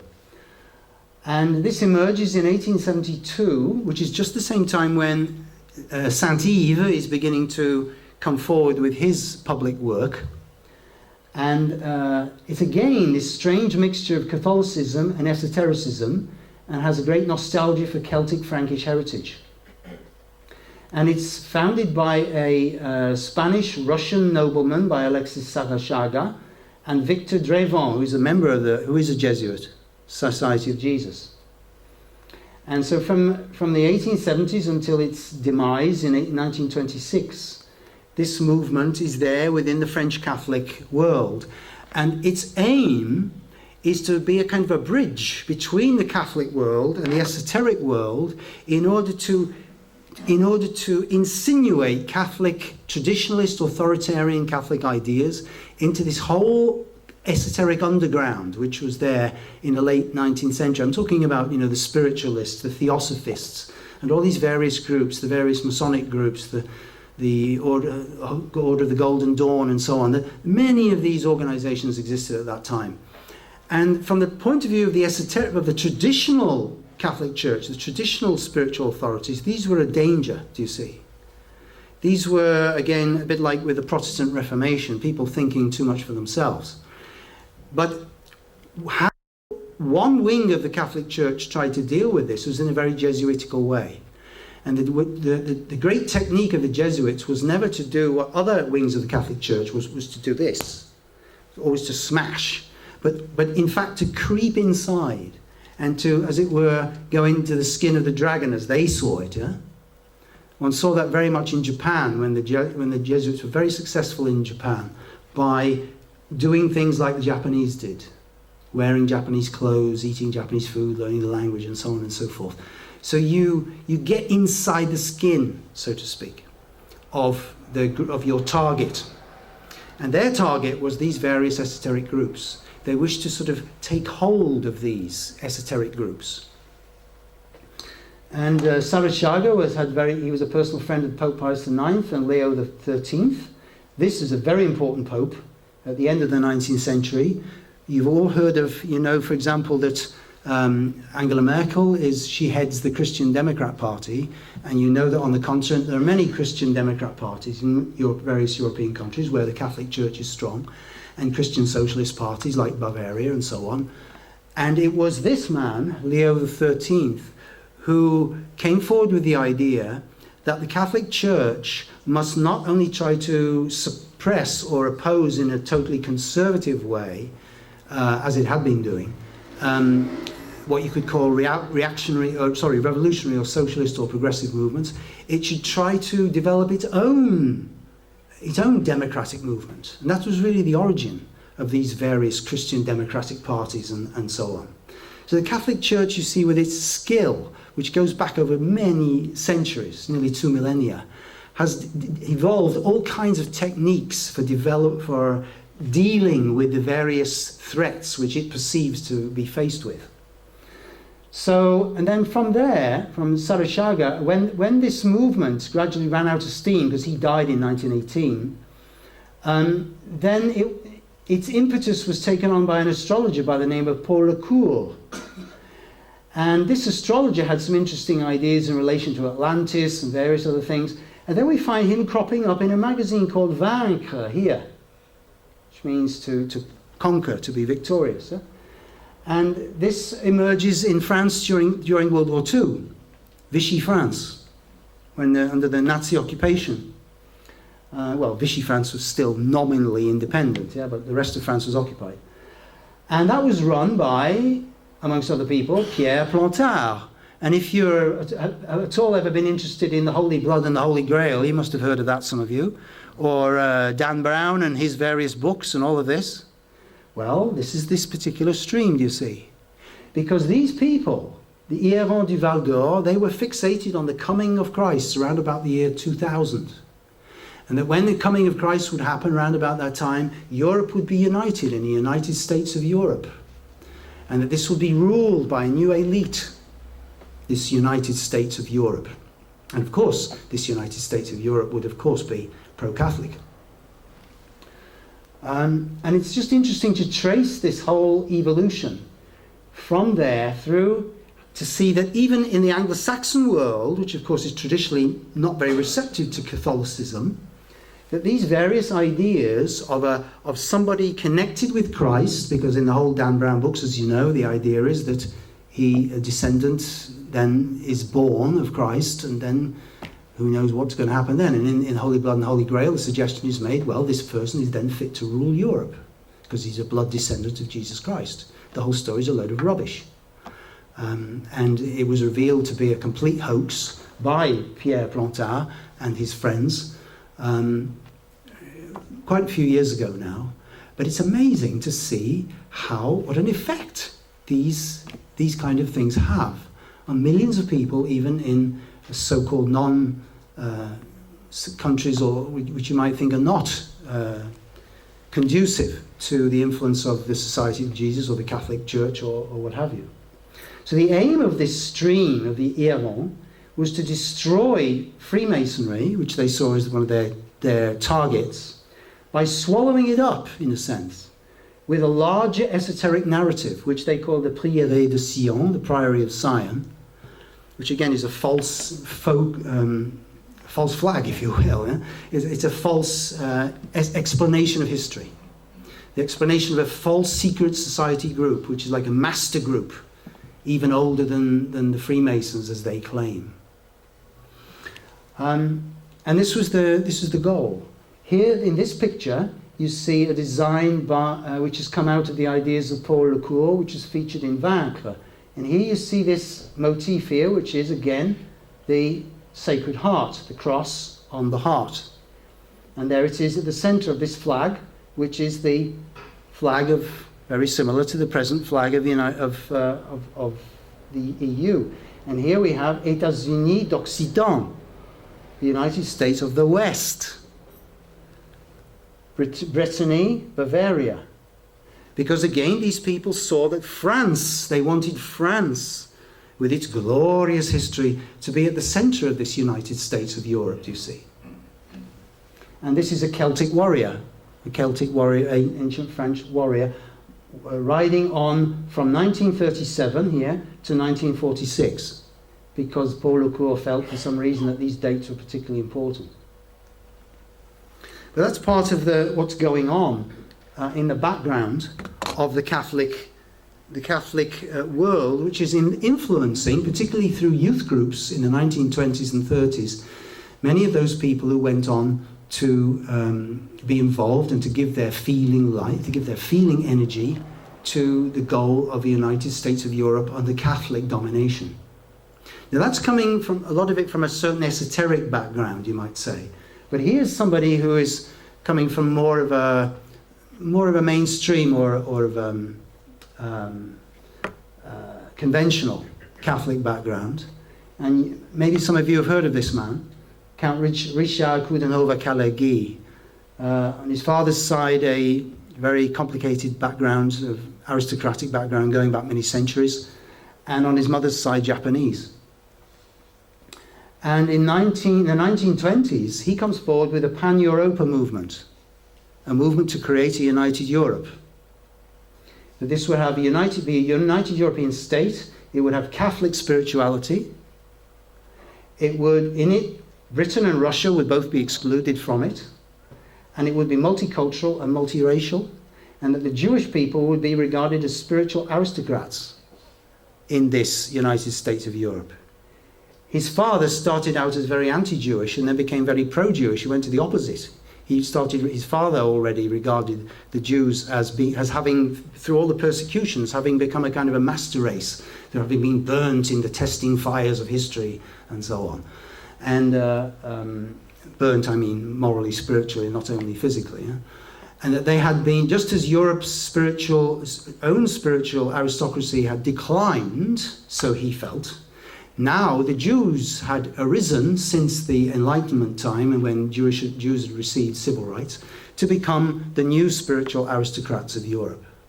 And if the best elements within the non-Jewish European people would fuse with the Jewish aristocratic people, then out of this new vessel, a new spiritual elite would emerge, which would rule this new United States of Europe.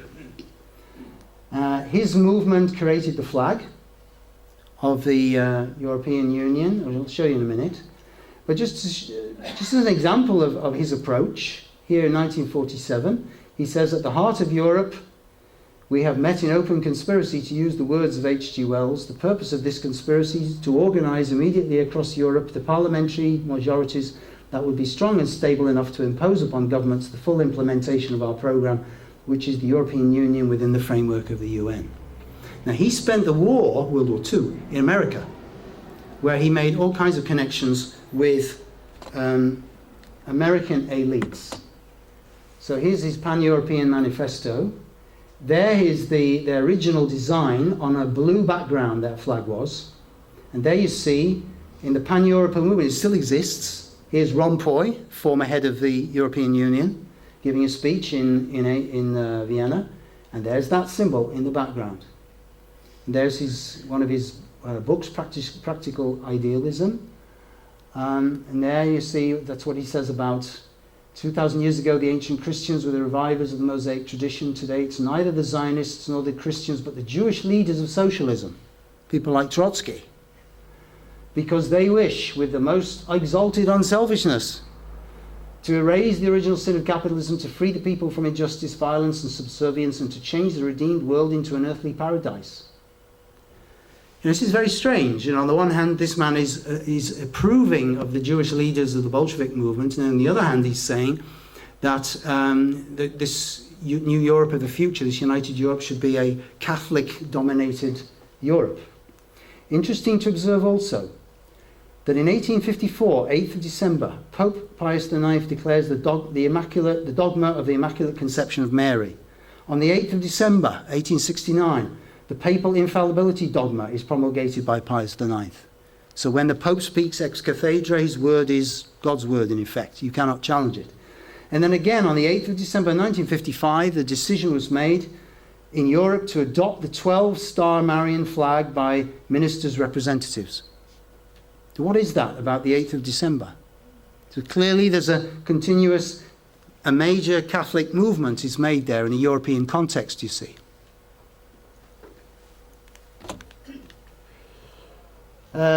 In his autobiography, Coudenhove-Callaghan, he shows that he not only felt the Jews were the spiritual aristocrats of Europe, he had a certain, perhaps pecuniary reason for doing so, because he says, in early 1924, we received a call from Baron Louis de Rothschild. One of his friends, Max Warburg from Hamburg, had read my book and wanted to get to know us. To my great surprise, Warburg spontaneously offered us 60,000 gold marks to stimulate the movement over the first 3 years. This is the Pan-Europa movement. Max Warburg, who was one of the most distinguished and wisest men that I've ever come into contact with, had a principle of financing these movements. He remained sincerely interested in Pan-Europe for his entire life. Max Warburg arranged his 1925 trip to the United States to introduce me to Paul Warburg and financier Bernard Baruch. So these, of course, are some of the top Jewish financiers. Yeah. But please keep into consideration here that we're talking about, ladies and gentlemen, we're talking about elites, we're talking about Jewish elitists, we're talking about WASP elitists, white Anglo-Saxon elitists, like the Cecil family, who go back hundreds of years, way before the Jews in Britain. And we're talking about the Catholic Church, the elite of the Catholic Church. What do all these have in common? They all have in common that they are not true Democrats. They all have in common that their minds are still possessed by this ancient attitude, which may, I'm not saying it wasn't, have had some justification in ancient times, when you needed shepherds for sheep. Because humanity has developed over time. Yeah? There was a reason why temples in the old days, and why there were initiates in all cultures, right across the world from Japan to Ireland, and why people were governed by these people. Why people were governed by wizards and witches and wise women and wise men and so on and so forth, because they had knowledge. And the people were content to be guided, so to speak. But we're not in that time now. These people, whether they are Jewish or non-Jewish or Catholic or WASP or Anglo-Saxon race patriots, as they call themselves, like Milner, these people do not believe in what has happened since the 15th century, that people across the European world, let's restrict it to that for the time being, have woken up to their freedom. First to their spiritual freedom, and then gradually also to in the realm of politics. So they are not prepared to accept that. They wish to keep the people as sheep, to do as they are told. In that sense, they're going against the tide of history. But they do not give up. They are determined to maintain their role. And then if you ask yourself, well, why are they doing that? Surely this is all horrible and evil what they are doing. Then we come to a deep philosophical question, which I've mentioned here on other occasions, and that is the question of how do people become free? How do people grow up? It is through meeting resistance, is it not? We need resistance to grow up. We need obstacles.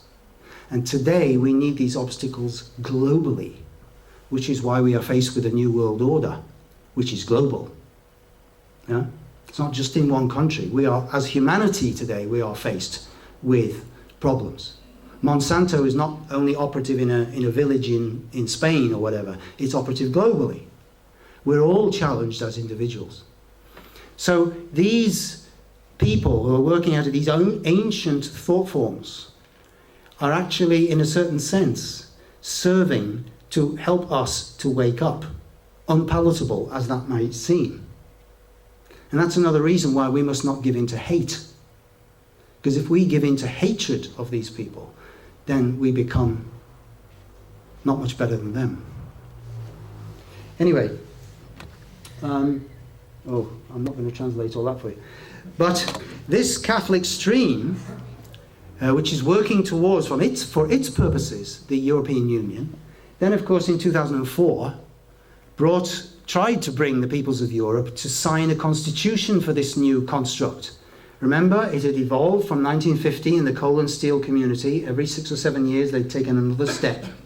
But always the goal had been to create a United States of Europe, egged on and helped on at every step of the way by the United States, by the State Department, by Wall Street, to come to this point of signing the European Constitution, 2004. And you remember the French and the Dutch refused. Yeah? They didn't want to do that. But here they all are, the politicians, yeah? Only one woman, you notice. Here they all are, in the very center of ancient Rome. And here's a Roman goddess, and here's this motto, Europaea Rei Publicae Status, the state of the European Republic. And who's this? Whose broken head is this? Constantine. Constantine, who made Christianity the state religion of Rome. You could say the beginning of the end for Christianity, as it were. And here's his broken arm. Yeah? And then after they'd listened to all their various speeches, they went into this room. And here we have a picture of the Virgin Mary. And here we have, anybody recognize him? That's Julius Caesar. You know, so it's thoroughly Roman, you see. And we've already heard about how that Italian professor, Andrea Bosco, with a little bit of help from The Economist, is already imagining how the Roman Empire shall be recreated. Only for the Catholic elites, they truly want to resurrect the Roman Empire, or at least the Holy Roman Empire, ruled over by the Pope. But for the WASP elites, they wish to rule. They see themselves as our Edwardian and Victorian elitists did, as the inheritors, the modern Romans, if you will, Pax Britannica, like Churchill, for example. So he was a friend and an ally of coup de novo Kalergi. So here again, you see these two wings of the chicken coming together. And I mentioned that coup de novo spent the war in America, meeting all these American elitists, just as Jean Monnet spent the last 2 years of the First World War in Britain, and then he was also part of the Second World War in America.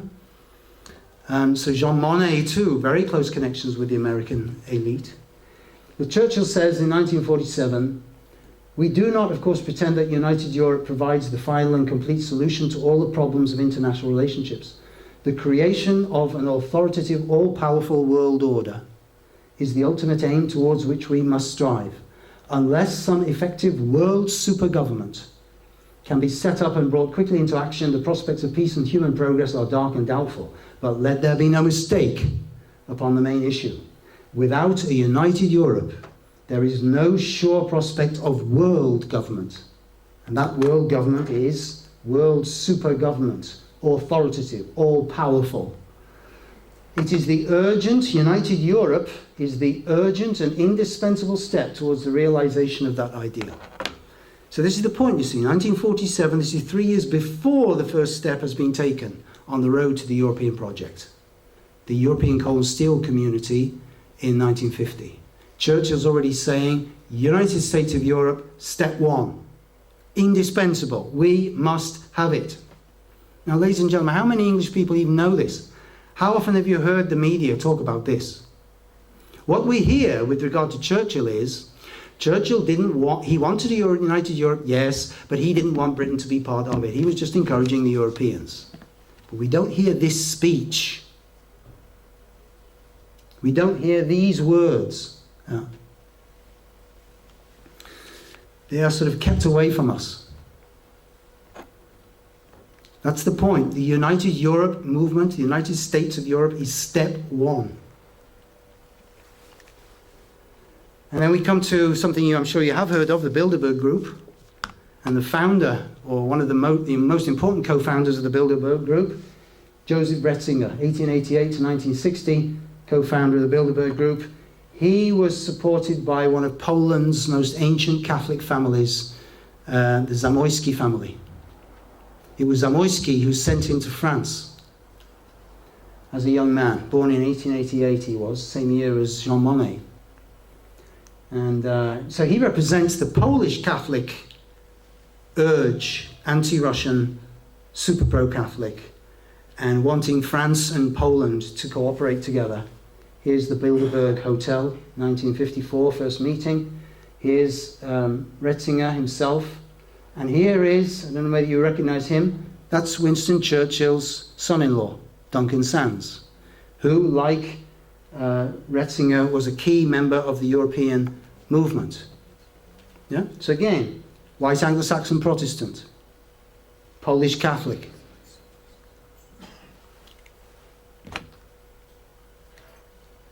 First Bilderberg Group meeting, and representing from Britain were Denis Healey, Hugh Gateskill, there he is, Labour Party leader in the 1950s, stuck over there in the corner.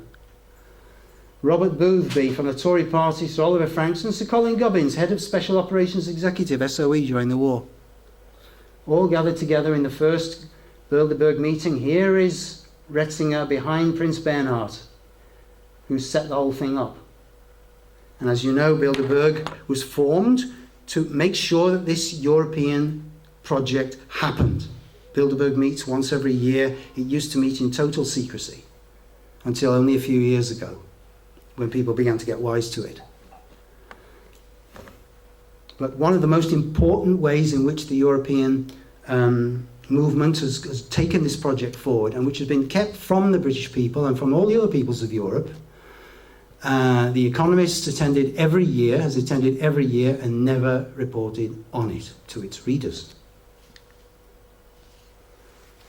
Ratzinger was particularly worked together with Paul Reikens of the Anglo-Dutch firm Unilever.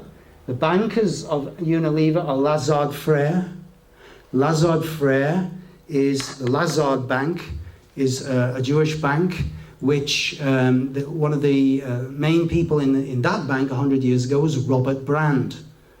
Not Jewish, Anglo-Saxon, white Anglo-Saxon Protestant, key member of the Milner group.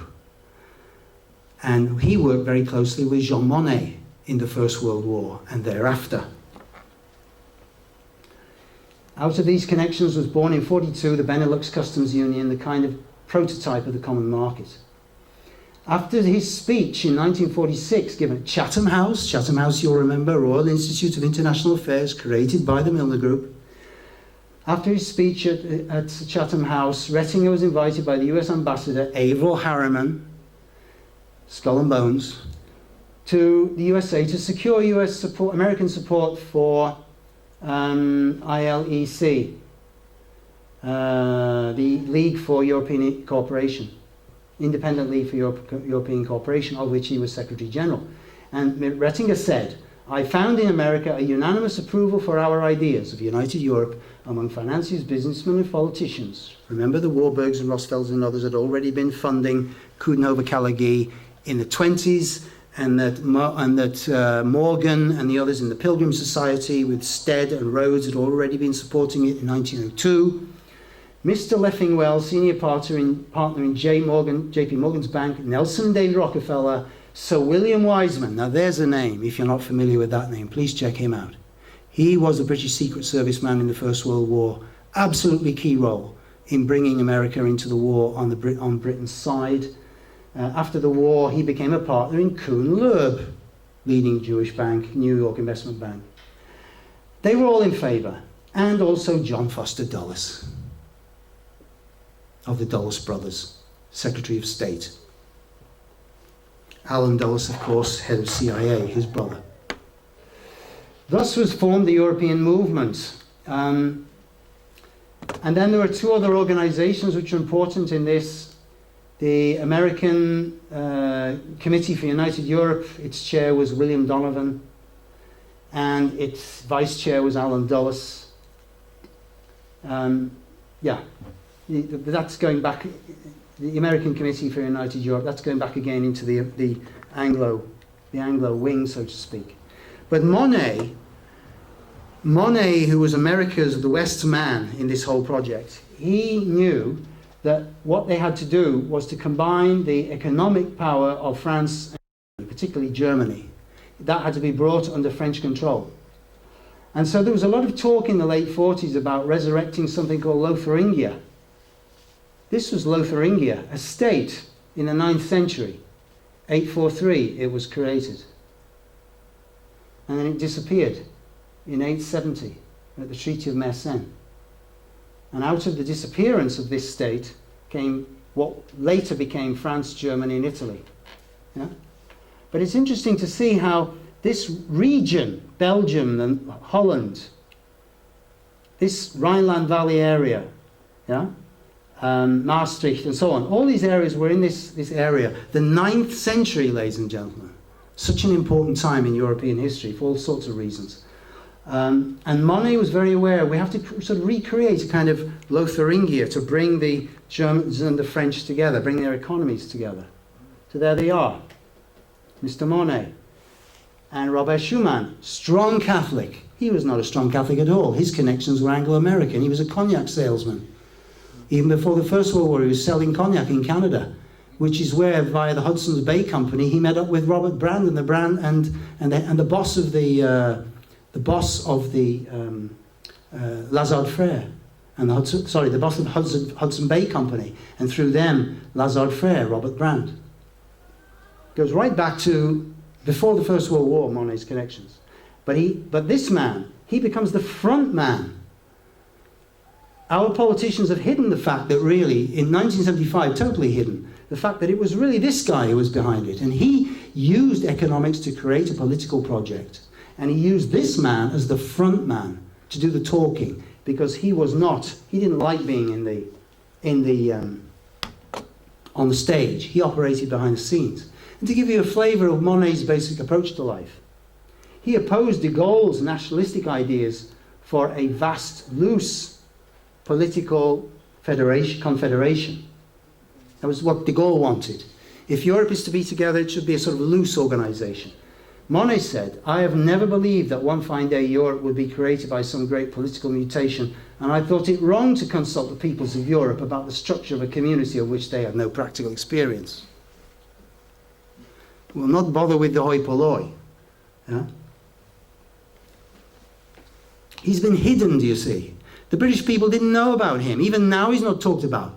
But if our media really talked about this man, if they really talked about what he did in 1950 when the whole project began, the deception and lies that were involved in all of that, then there would be no question of this referendum. It wouldn't even have been called.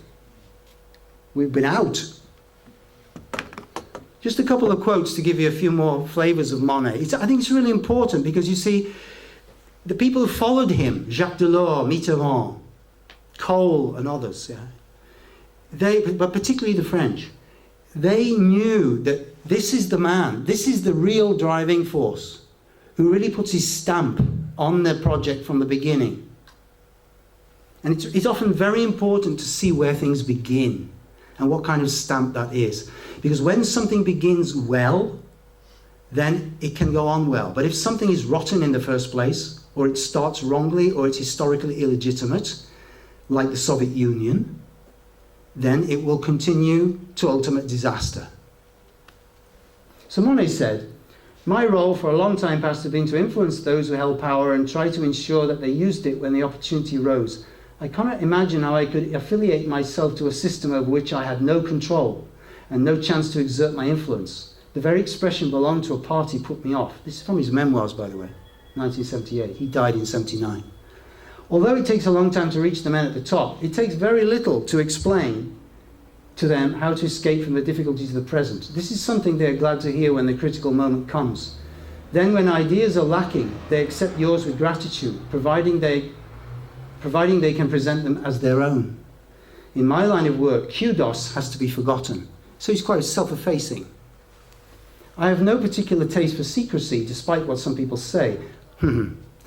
But if I can best expedite matters by self-effacement, then I prefer to work behind the scenes." And that's exactly what he did.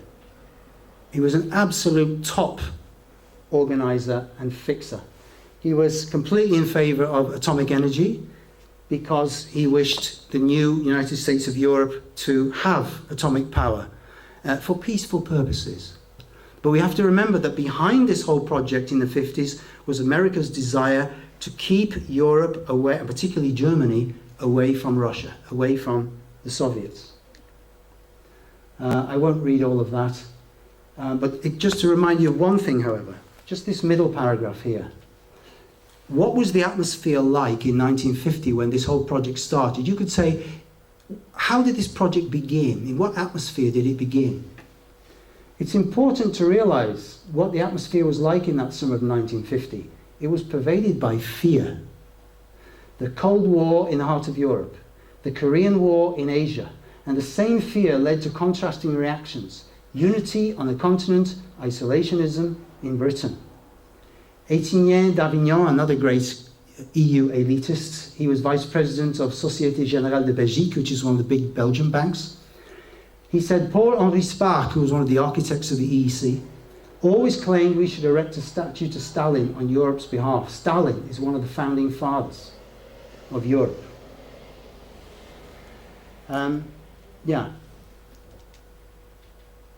There can be no community except among nations which commit themselves to it and with no limit in time and no looking back, said Monet. And many of the other Europeans pointed out there can be no, once you're in, can be no going out. Jacques Delors, 1988. The topics we are discussing at EU Commission Monet Centenary meeting. The topics we are discussing here, meaning Monet, are only of interest to a select few. There's been a poll which shows that only 7% of Europeans have ever heard of him. This is the man who created the thing, you see. Monet's biographer, Duchesne, François Duchesne, in all Monet's pronouncements, the central figure is peace. It is true there was a tactical element in this. It is necessary to parry the propaganda which claimed that Euro unity was an instrument of Cold War. It was an instrument of Cold War. And all the talk about peace in Europe, that's all the wool to pull over the eyes of the more, shall we say, idealistically minded people in every society who hated the war and wanted to make sure that it never happened again. So anyway, Monet is a very important person. It really is important to look into what he did in 1950, and you can find out about that online in the whole process and see the deception and the secrecy with which Monet operated to get that proposal for the European cold steel community off the ground and past the French cabinet, who didn't even really realize what they were being told by Robert Schuman in the way he spoke about it. And it was almost as if it was just another little administrative detail. Quite remarkable deception. The whole thing was kept under wraps. And then the people who were told about it on the largest scale, the Americans, for example, very, very few people. Dean Acheson, American State Department Secretary, a key player in all of that process. But they kept it to a very, very small number of people. And that's how it's basically gone on, do you see, until today. So, lastly, I'd like to come to I mentioned a third. Oh yeah, there's one of the. Perhaps sorry, there's one other important point I mustn't forget about Monet before I come to the last part, and that is Monet did not believe in individuals.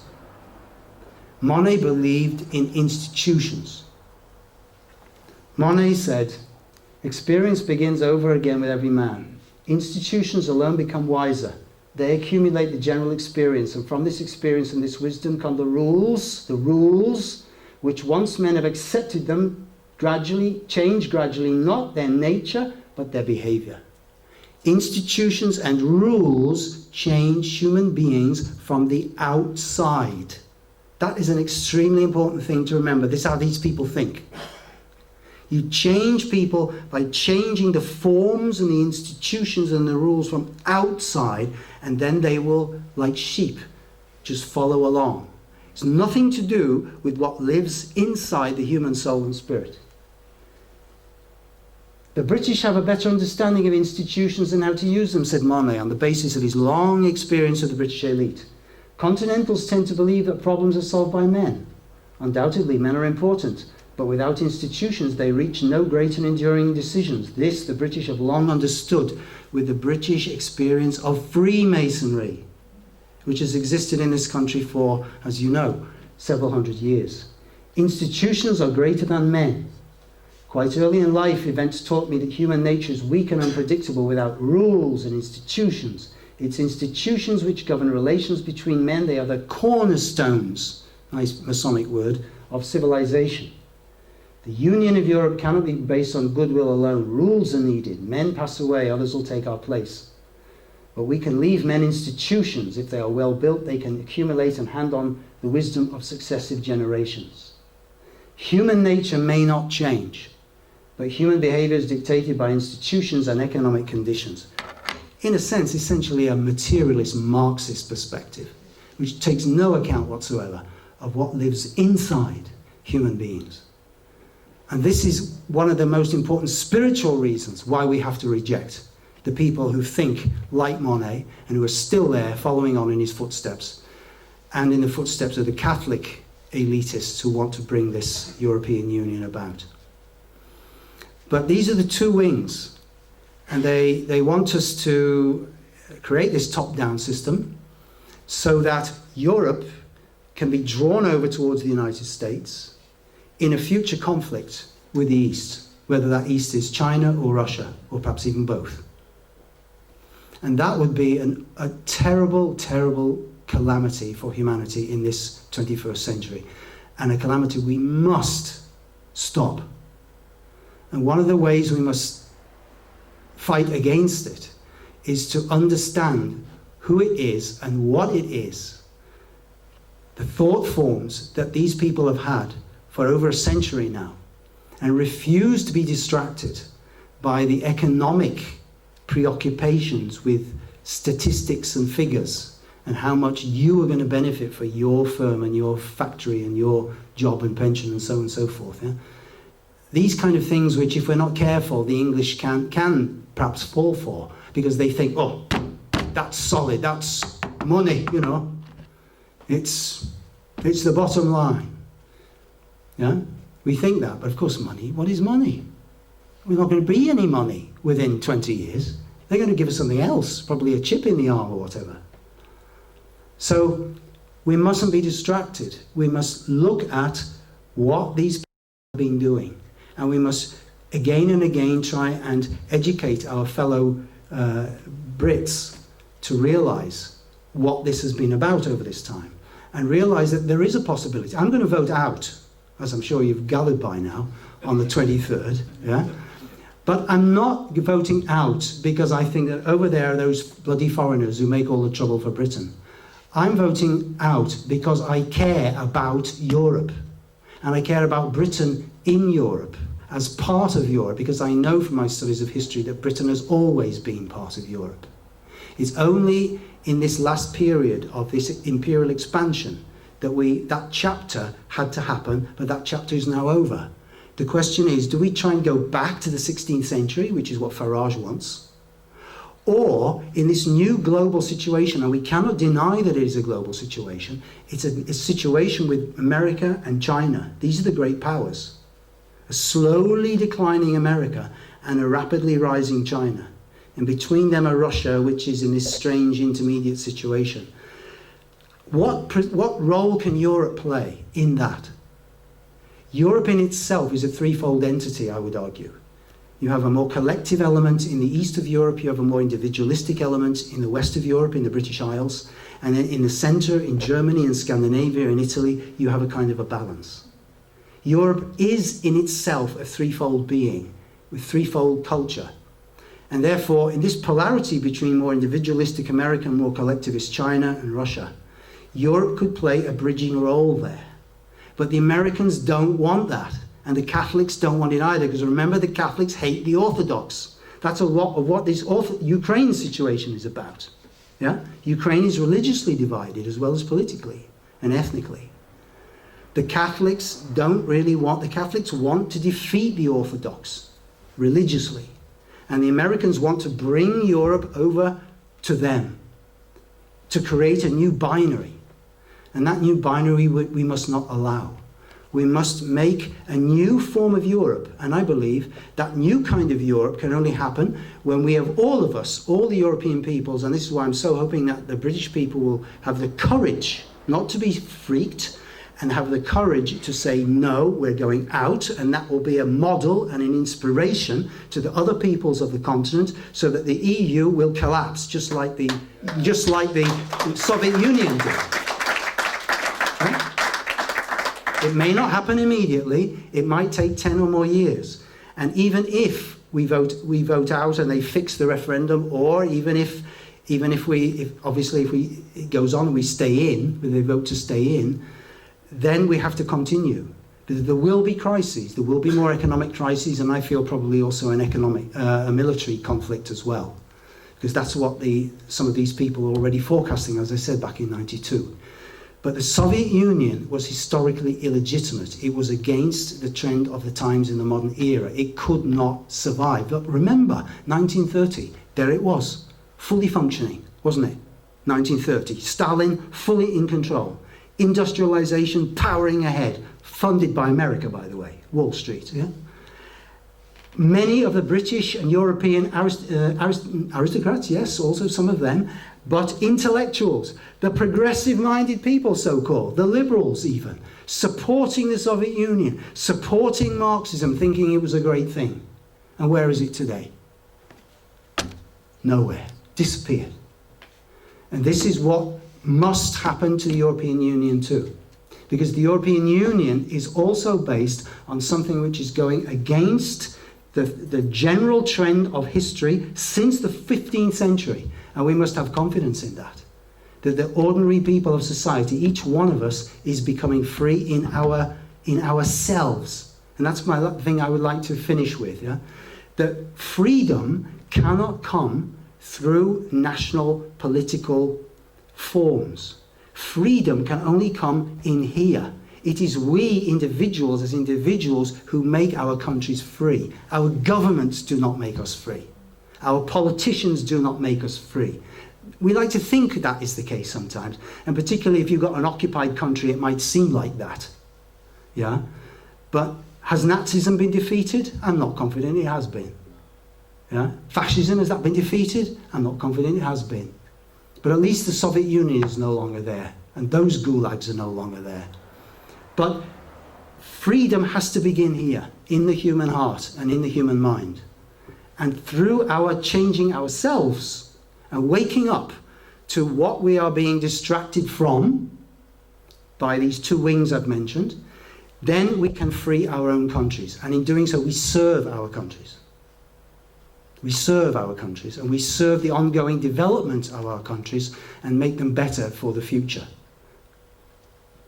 future generations. So on that, I think I'd like to finish, and thank you very much for your patience. And if there are any questions, Rob? No mention, fantastic, but no mention of Islam once. Why? Gosh.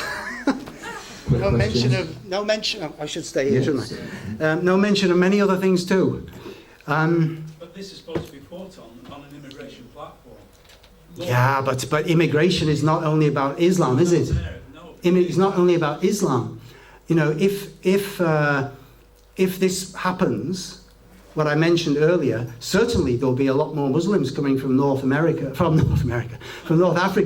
and from Turkey and from the other parts. But there'll be lots of other people too. There'll be lots of Albanians. There'll be lots of all the other various. There'll be lots of Ukrainians and so on and so forth. There'll be lots of people. Lots more people will be coming. Because as we know, that these powers that be that I've mentioned wish to do away with nationality altogether. Yeah? They wish to do away with that to create what you could call mixed societies, multicultural, multi-ethnic societies, which can be more easily controlled. They can be more easily controlled. That's what they believe, at any rate. That's what they believe. But the point is, it doesn't really matter what the skin colour is, as with Obama. What matters is the ideas he has in his head, and whether those ideas are the ideas of these people or not. Yeah? So, as far as I'm concerned, Islam, that happened, what's happened with the so-called Muslim extremists and so on and so forth, all the propaganda about that, that's happened because Russia for a period ceased to be the enemy, didn't it? At the end of the Cold War, for a short time. But then Putin came along. Remember, these people, they don't know, they can't figure out everything. They have to respond, just like the Catholic Church. They have to respond to what comes towards them. Look at the difference between Yeltsin and Putin. Yeah? I don't think either of these two guys are in Russia's long-term interest, but Putin is in Russia's short-term interest, you could argue, more than Yeltsin was.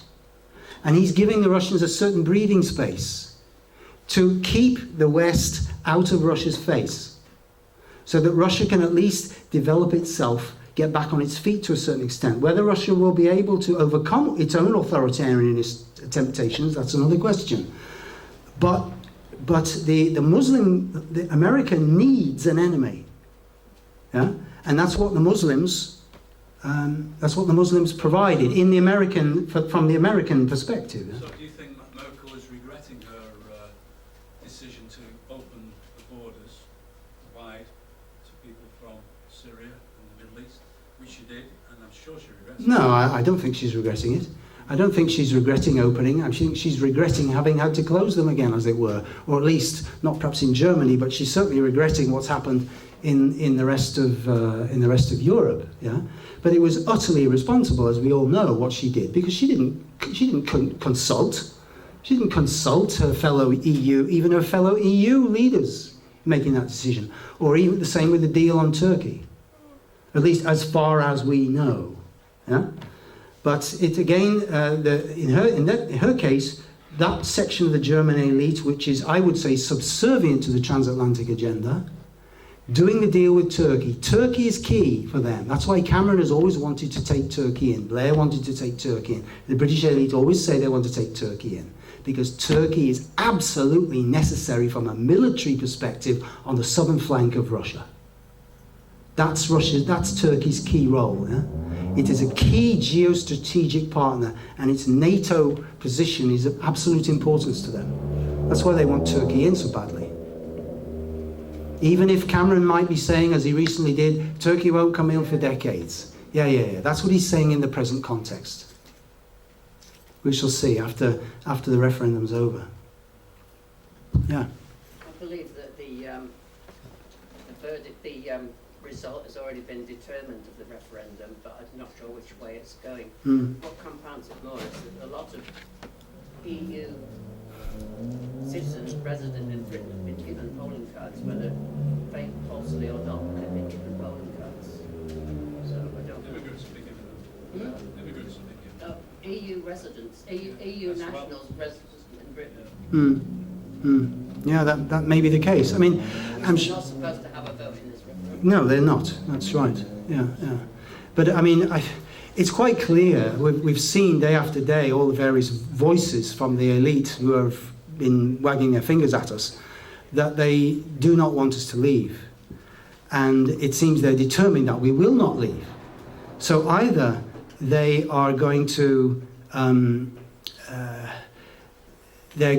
push this through, so in other words there'll be a Scotland factor and the British people will be freaked and they will be affected by the fear-mongering and they will vote to stay in, or they'll vote by some remarkable event to come out, as we hope they will, but then something will happen, then the Irish factor will come in.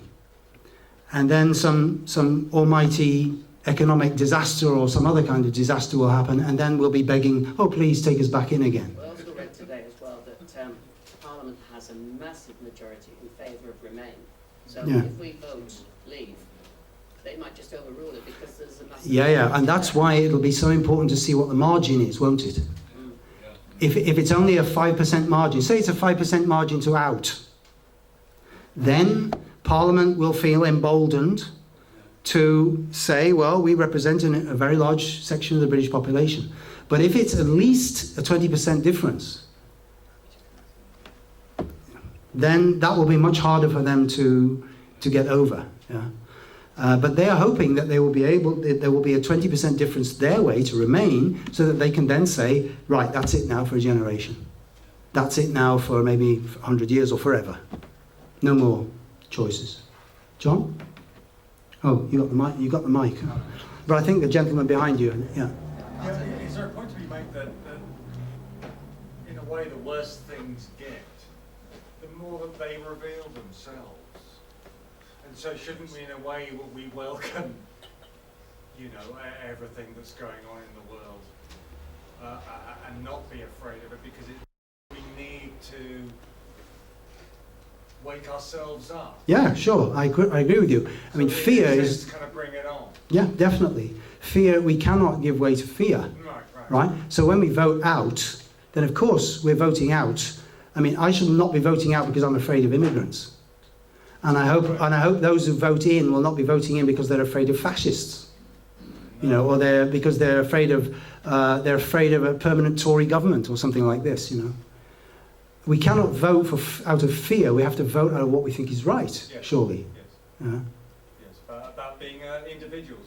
Yeah, but the question, I think a question for us, each one of us to ask ourselves is, what kind of Britain do we want to see individually? Yeah? Where do we as individuals want to see this country in 20 years? Do we want to still see it fighting America's wars in some part of the world? Because we're basically, we're not sovereign. We do what they tell us to do. Yeah. Is that what we want?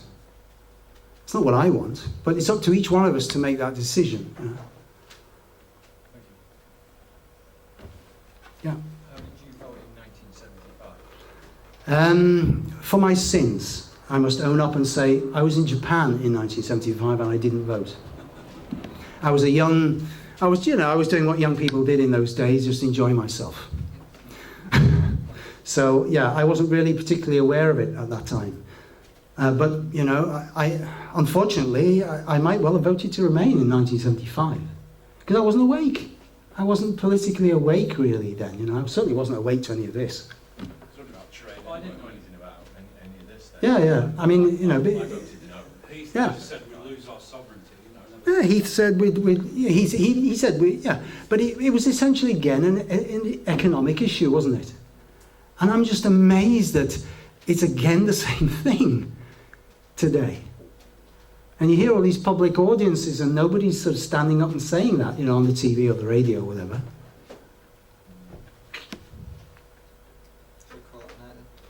Up to you, later on. Ladies and gentlemen, Terry Boardman. Thank you.